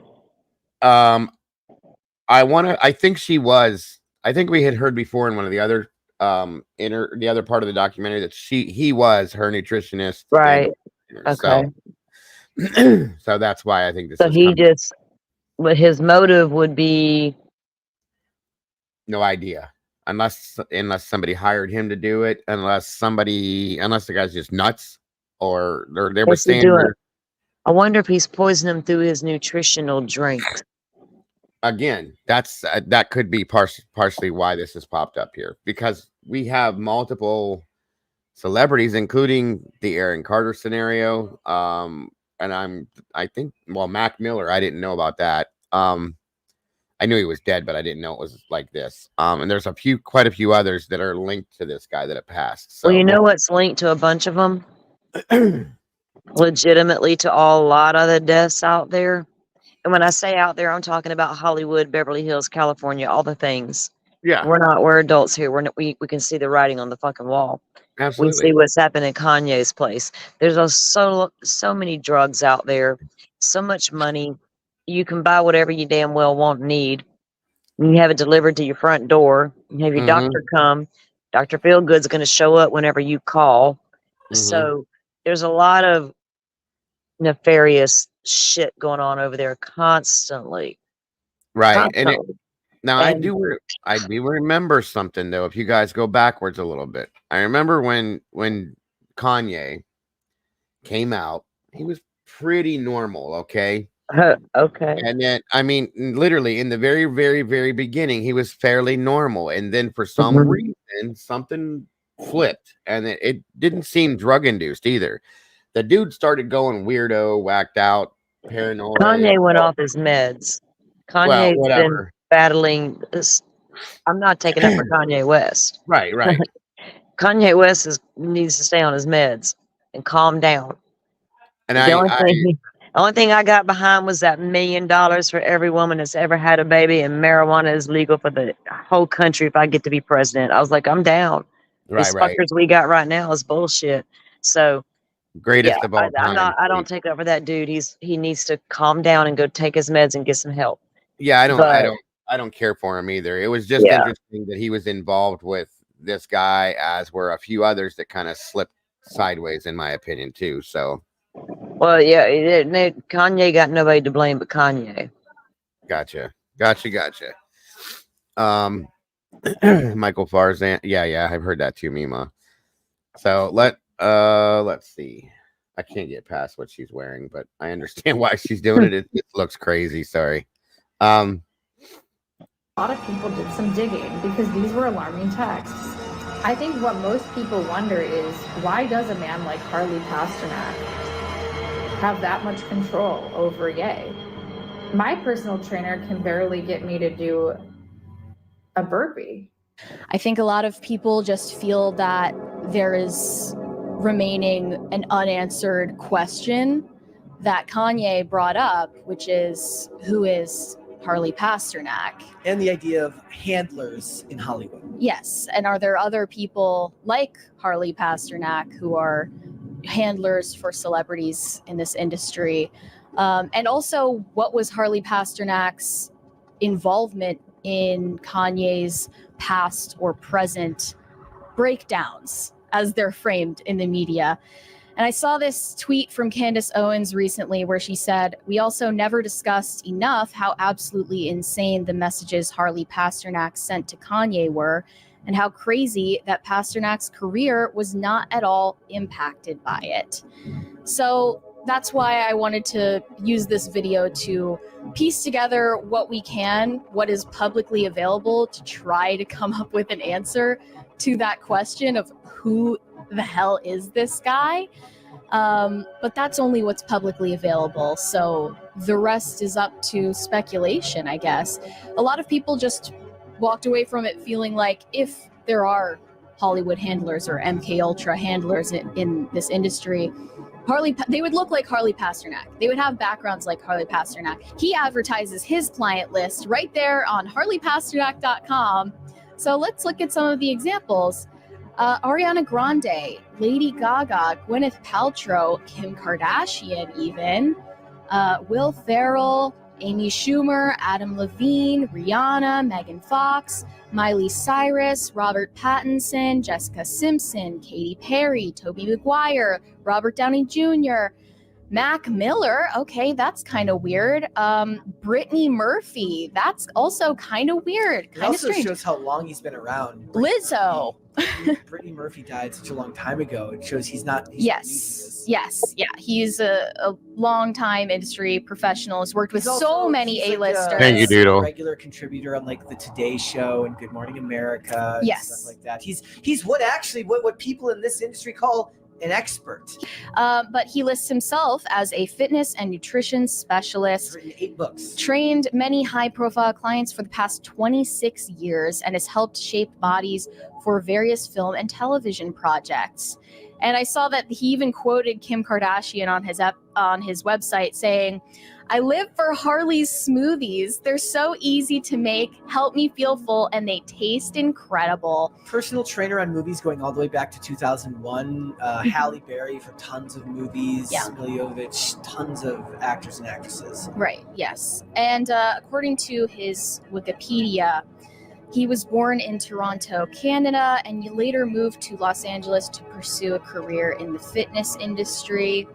He graduated from York Mills Collegiate Institute and holds an honors degree in kinesiology from the University of Western Ontario and a master's degree in exercise physiology and nutritional sciences from the University of Toronto. Here's an interesting part. During his time at University of Toronto, Harley Pasternak served as a nutrition and exercise scientist at the Department of National Defense's Defense and Civil Institute for Environmental Medicine for 2 years, from 2005 to 2007. And as a scientist, he focused on performance physiology and nutrition with a specialty in caffeine and ephedrine. They list some of their research areas as human systems integration, social and psychological factors that affect the resolution of conflict, psychology of malicious intent, social and cultural factors influencing behavior, human performance in stressful environments. That's kind of interesting. It doesn't really sound like he's just looking into the, effects of drinking kombucha or Well, the interesting thing is, like, look, if the stuff that we'll talk about later doesn't come out, then sure, you could look at this as the natural progression of somebody who started in one industry and moved to another one that was more lucrative and certainly more front-facing with a lot more public exposure. But it's the text messages that we'll get into later We'll get into that, show you just how nefarious something like this could be and put the type of start that he had into perspective. Right, so let me read these Harley tips. This is how he was spreading. This is a trainer, but come to find out, he was actually Canadian intelligence, but this is my trainer. So this shows you the kind of handlers that are around the superstars in California, right? So it says, I'm going to help you one of a couple ways. First, you and I sit down and have a loving and open conversation, but you don't use cuss words. And everything that is discussed is based in fact, and not some crazy stuff that dumb friend of yours told you or you saw in a tweet. Second option, I have you institutionalized again, where they medicate the crap out of you and you go back to zombie land forever. Play date with the kids just won't be the same. This is the way a Hollywood trainer was talking to me to force me to go and like apologize, right? You think about if Harley was part of intelligence, right? What kind of people you think are surrounding my kids? What kind of people you think are in that house right now? My kids go to Sierra Canyon. It's a Jewish school that doesn't teach Christianity, teach Christian kids. There's your motive. There's Yep. all right. So a couple things he said there. He's talking about because Kanye already. I don't agree with the guy using what happened, like Right. he had to go get treatment or whatever and be on medications. Don't use it against him. Don't throw it in his face. But he absolutely did. Yeah. Everything else he said was normal. And now I don't want to discuss him and Kim's kids because now that's weird. No, is this about your kids right now? Are we throwing shade because you don't want to look crazy? And this is Right. because I'm gonna tell you, there's a lot of these handlers. I know exactly what a handler in Hollywood is and what they're all about. Sure. And there's a lot of them, and they feed. They don't care. They'll feed that client whatever that client wants and needs, Mm-hmm. even if it's dangerous. I mean, they could have really picked a better person to do this interview. Mhm. Truly, Well, because I mean, the guy probably is very shady as fuck, and needs to be whatever. But right. he's unfortunately not the only one out there like that. Uh-huh. That turn their heads. We all the time these celebrities are dying. It's like we were like, well, how did nobody know they were that bad? They Right. did know they were that bad. They absolutely knew. People knew. Mm-hmm. Yep. Agreed. They're teaching Kwanzaa to black kids. They say, "Hey, this is your Christmas. This is They're all half Armenian, dumbass. This is all mind control." You gotta understand. Like I don't believe I'm putting myself at risk because I think God uses me for a time like this. He put me in this situation and had y'all follow me from George Bush Don't Care to Beyonce Had the Best Video to now. For some reason, y'all are interested. 2 Chainz said, "Why sell belt buckle?" Well, y'all niggas shoulders looking like y'all are interested for some reason, and they wanted to medicate me every day. You realize, like, they could have just switched to medication, and I wouldn't be here. And on the news, they would have said it was because of a mental issue, right? Yeah. I ain't never been back to the hospital since 2015. But every time they say I'm crazy, it's just when I'm saying the truth. So what's the crazy part, really? What's the crazy part, really? But they can't scare you. They can't control you. They can't. They try to suppress you, but that's how they try to categorize. They can't control me. You get what I'm saying? They can control Shaq. They can control Charles Barkley. They can control LeBron James. They can control Jay-Z and Beyonce. But not you, man. Oh, damn. You see, it ain't no name I won't name. It's up. Not you. You know what I'm saying? And just for Minister Farrakhan, I love you, but the way you read that, I took that as a slight. You know what I'm saying? I'm taking no disrespect from nobody. So let's get on the phone. Let's talk that out. I don't care who you are. I ain't taking no slice from nobody, right? I ain't taking no slice from nobody. It's God. That's the only person that I serve. My mom ain't here. My mama was sacrificed. Me too. You understand? Yeah, we appreciate Michael Jordan. What about him? His daddy, right? Bill Cosby, his son, right? Dr. Dre, his son. You're out in Hollywood. A lot of people come up missing. Feels like it might be a lot of that in order to control, traumatize.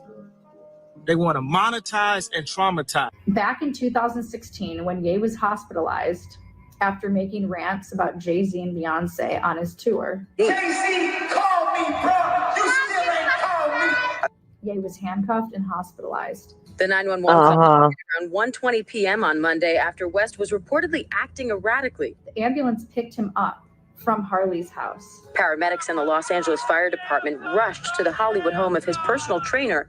Someone called 911 and they rushed Ye to the Ronald Reagan UCLA Medical Center. This morning, new details are emerging about Kanye West's alleged mental state as he was rushed to the hospital. Ironically, the same place that Britney Spears and Amanda Bynes were put into 5150 holds. The doctor called 911 and said that Kanye was suffering a temporary psychosis as a result of a lack of sleep and exhaustion. The doctor at the time was Michael Farza. West was being treated for sleep deprivation when his doctor reportedly called 911 saying he was psychotic. The weird part here is that someone sold the audio to TMZ. Heard on this fire department dispatch call obtained by TMZ. Not TMZ. Laurel Avenue. So someone sold the audio from the 911 call to TMZ. E! Network, which airs her reality show, also confirms they did not film the 911 call and are not filming at the hospital. So it sounds like they're going through this in relative privacy, at least for them. So then who leaked the ambulance call? Now, is it shocking if I told you that every single story that broke at this time was broken by TMZ? TMZ even went to Harley's house and had cameras and microphones in his face trying to get answers the night that Ye was put in the hospital. Which is funny because they've been awfully quiet since Ye tweeted about Harley. They haven't posted a single thing about it. Now fans wonder if the emergency caused his abrupt decision to cancel the remaining 21 appearances of his St. Pablo tour. The St. Pablo era was very symbolic of this time period. This was the album where he says, I'm not out of control, I'm just not in their control. West is now getting a psychiatric evaluation in Los Angeles. News broke out later that Ye actually was scared during this time at UCLA Hospital. He said he thought the doctors would kill him during his stay for this alleged mental breakdown. Ye describes this experience as one of the scariest moments of his life. There's an interview with Charlemagne and Ye. Charlemagne asks, "You thought they were going to drug you and kill you?" Ye said, "I thought I was going to get killed. My wife wasn't in town. They have this moment where they forced everyone to leave your side, and that's something that has to change. I can't express how traumatizing that moment is." During this time, they said that Kim Kardashian was actually making medical decisions for Ye while he was at the hospital. Ye claimed he was previously suffering from exhaustion, which was misdiagnosed. Of exhaustion, which was misdiagnosed. And then says that he's not going to say what race or people the doctor belongs to. It was a Jewish doctor that diagnosed me of having a disorder that would have had me on medication right now. Ye alleged that the physician misdiagnosed him with a disorder and advised him to take medication. If I was on medication right now, then one pill could have been swapped out and it would be Michael Jackson and Prince all over again.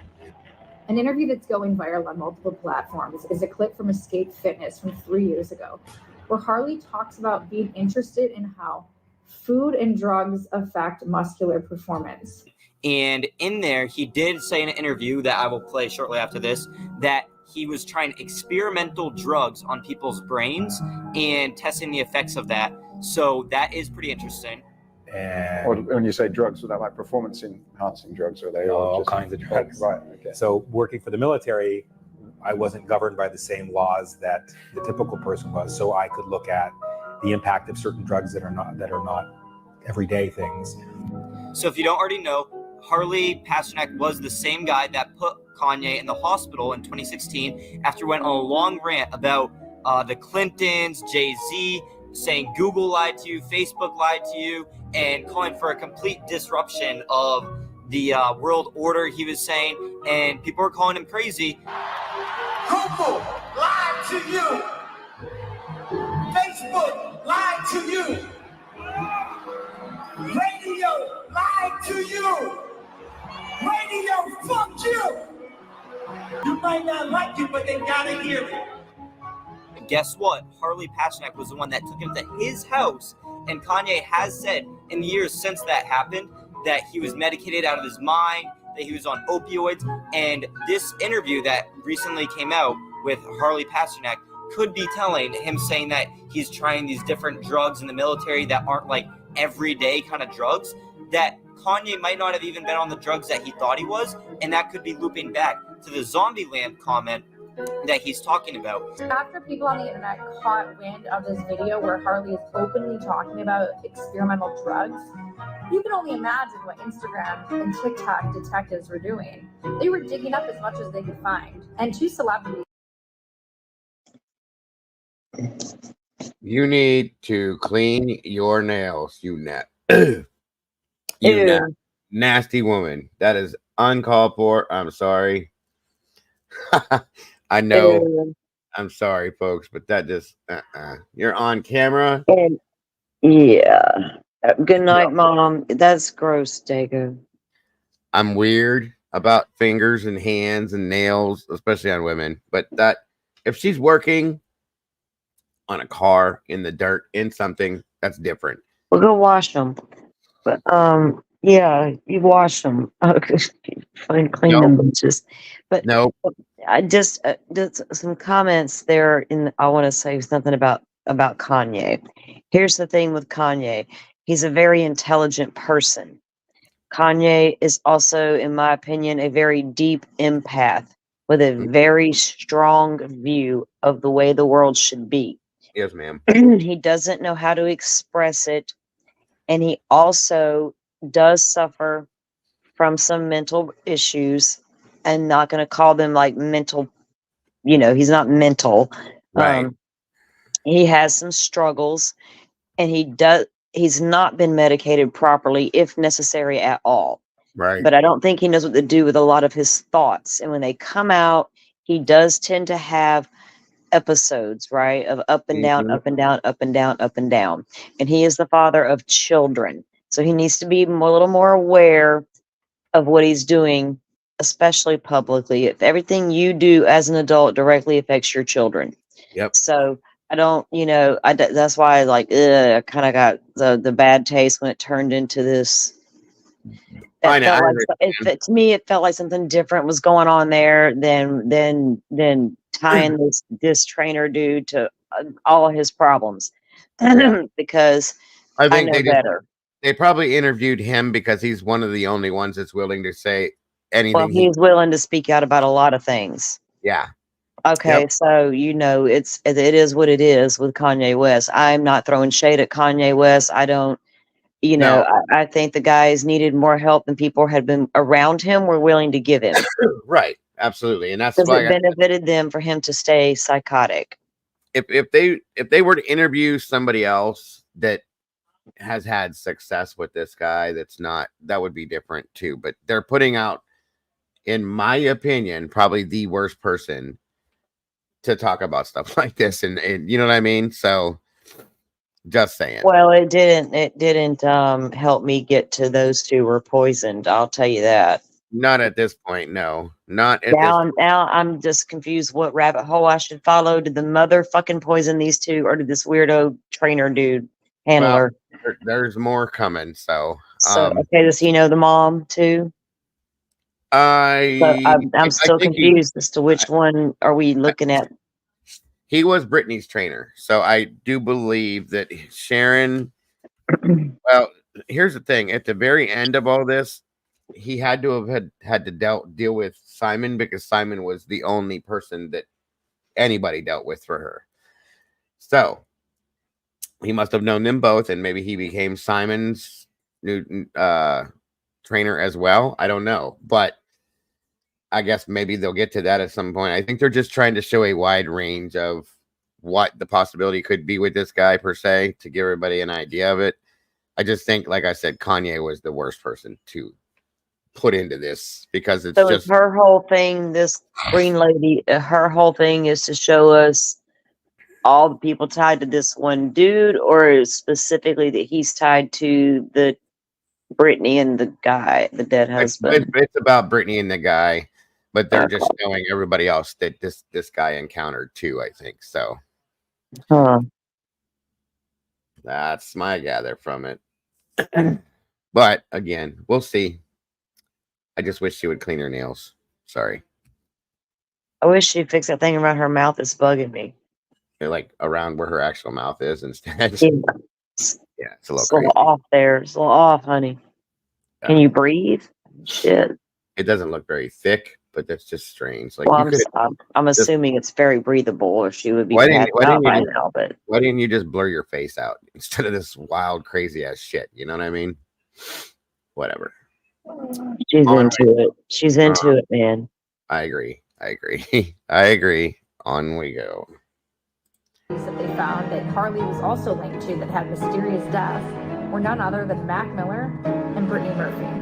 Natalie Denise went to Instagram and made a video connecting Harley with Brittany Murphy. Ye introduced us to look more into Harley Pasternak, his previous fitness instructor, but also Brittany Murphy's fitness instructor. HBO actually did a documentary called What Happened to Brittany Murphy. It was on the last days of Brittany Murphy and exploring some theories about her death.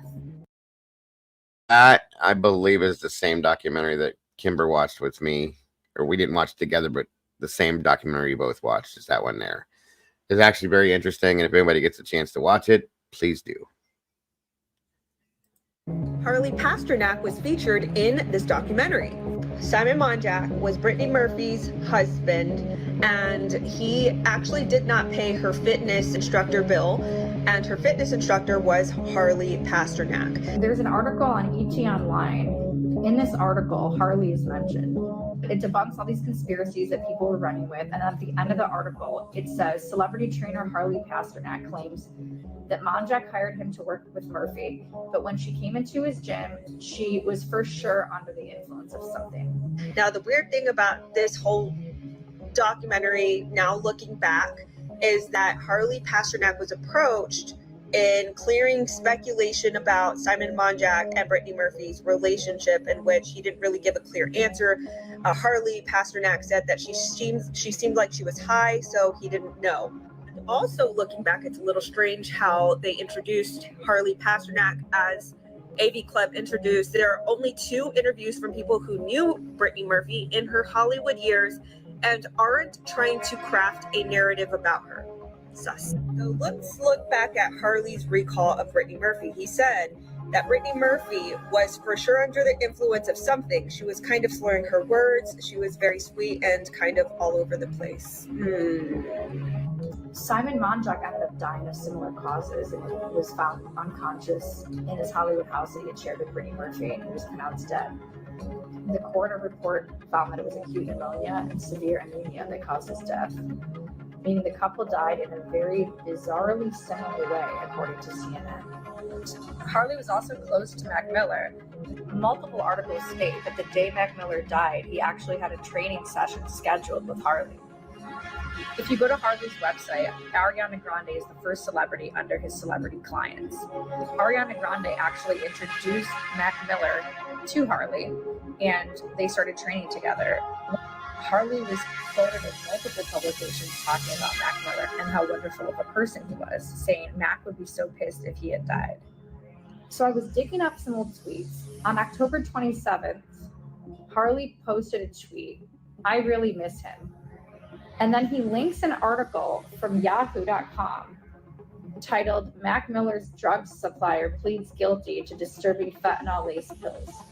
As you remember at the time, a lot of people thought Mac Miller's death was suspicious. My takeaway from this tweet was Harley sharing with his audience, hey guys, this is what happened. So this was Harley's way of being like, this is what happened.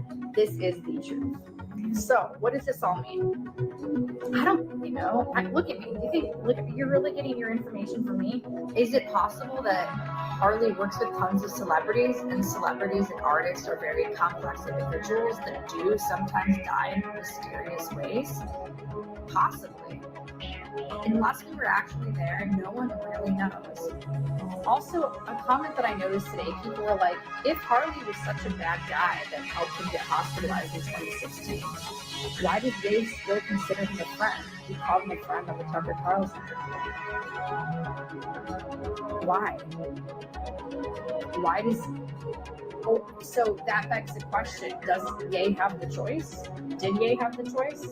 Because if somebody arrested me and hospitalized me, I would want to be as far away from them as possible. To take things away from these celebrities and control what they're saying, control their actions, all by using these experimental drugs that people don't know the real effects of.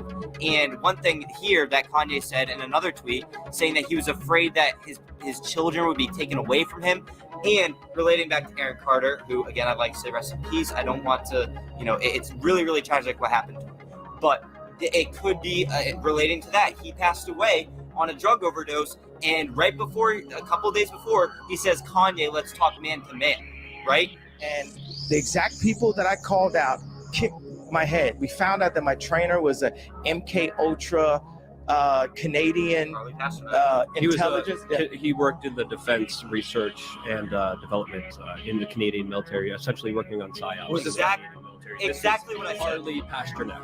Yeah, what I'm saying is, look, they tried to medicate me. I was exhausted. They wrongly diagnosed me, and they when I asked them, how much lithium did you want to put me on exactly? It took them 4 days to answer because they were embarrassed about the amount, right? And I refused to take this, right? You understand that if I had taken the medication, I would not be here, and it would have been, he was deeply troubled. We miss him. We love his music, though. Well, they would have Britney Spears too. I mean, They would have Michael Jackson. So look, I guess what they did. Look what they did to Britney. When she went in, she was tired, she was exhausted, she was in a bad way. But 10 years of that medication wrecked her brain. You can see it now. You can see there's not much of her left. Another thing is Michael Jackson. How did Michael Jackson die? He brought up Michael Jackson. They're trying to Michael Jackson me. What does that mean? What's Kanye saying by they're trying to Michael Jackson me? Well, Michael Jackson died of cardiac arrest from a cocktail of a bunch of drugs, a drug cocktail, right? It was supposed to break apart and just stay there, and then it dropped a little faster than it should have, right? It wasn't exactly free fall, but definitely that would hurt, all right?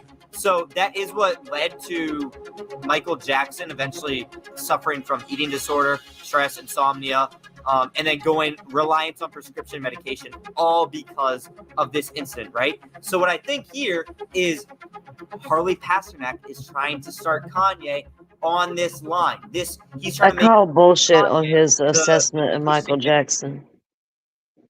Yeah, I don't think that has anything to do with anything, truly. But I will say, I understand that, but he just gave out a bunch of misinformation there. Of course, the kid's 12. I mean, I think at least he seems that way. The only thing that I am interested in at this point is the medication, the experimental medications that he's putting certain people on, that he's admitted to doing. I'd like to know what those are, what they can cause, like side effect wise, possibly, if Britney was taking these, and why. This nutrition guy was giving these people medications. Yes, experimental medications. That's what he was saying here a little bit ago in his interview, that he was using experimental experimental medication. I'm so tired. On some of his clients to see what the outcome would be relating to like nutrition and things like that. And I gotta wonder if there were side effects from these medications, since they're experimental, they're not approved by the FDA. Like vitamins, or I don't know what they were. They were different types of medications. I don't know if they were vitamins, if they were, I don't know yet. But oh, that's right. They were performance enhancing mind medicine. Thank you. Okay, there you go. Yeah, I knew he said it earlier. So like I said, I'm just getting tired. But I'd like to know, cool. You know what I mean? That the actual side effects. Do they cause anemia? Do they cause, different scenarios within the body? That would be my curiosity at this point, which yeah, we are going to get to. It is. We've been here for almost 4 hours, guys. It's 3 a.m. I guess there is one more part to this too, so I guess we could take one more night of this, and that would end the whole thing.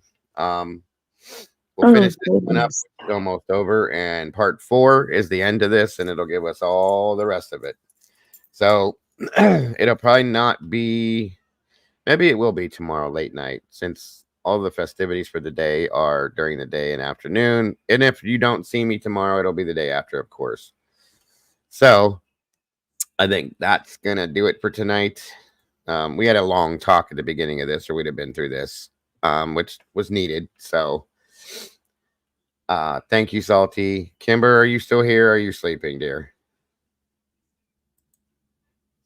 I think she's been asleep for a little while. Yeah, that's what I kind of thought too. It's okay. All right. Well, thanks for letting me vent earlier. I appreciate it. Oh, of course. Anytime, hon. Thank you for joining me. I appreciate it. And I will talk to you relatively soon.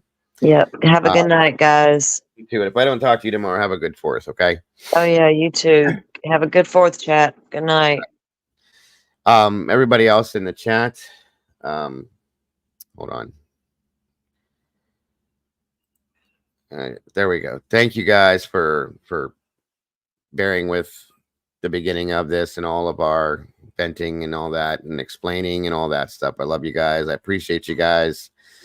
There is the rest of this and part 4 to this that we're going to finish up in regards to Brittany and Simon, possibly.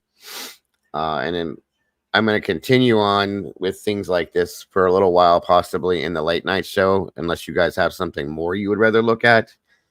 I've kind of enjoyed these. I think a lot of people have been sending me emails, this and that, and everything else, stating that they're enjoying it as well. If you don't, please let me know. If you are, I'd like to hear it, okay? But other than that, guys, I really, really appreciate you guys tuning in, hanging out, and supporting the channel the way you do. Moderators that are here, thank you so much for hanging on for these late shows. I appreciate it. Absolutely, Twyla. Absolutely. So we will continue on either late tomorrow night. But again, if you don't see me then, it will be Friday. But anyway, if I don't see you, please, guys, have a wonderful, wonderful, and safe and amazing. We are going to cover Ann Hesh too, P-Fox. Safe and happy holiday tomorrow. Please be safe, folks. Enjoy it and be careful. Much love to each and every one of you guys. And guys, have a wonderful, wonderful night. Good night and God bless. And I'll see you soon. Bye-bye.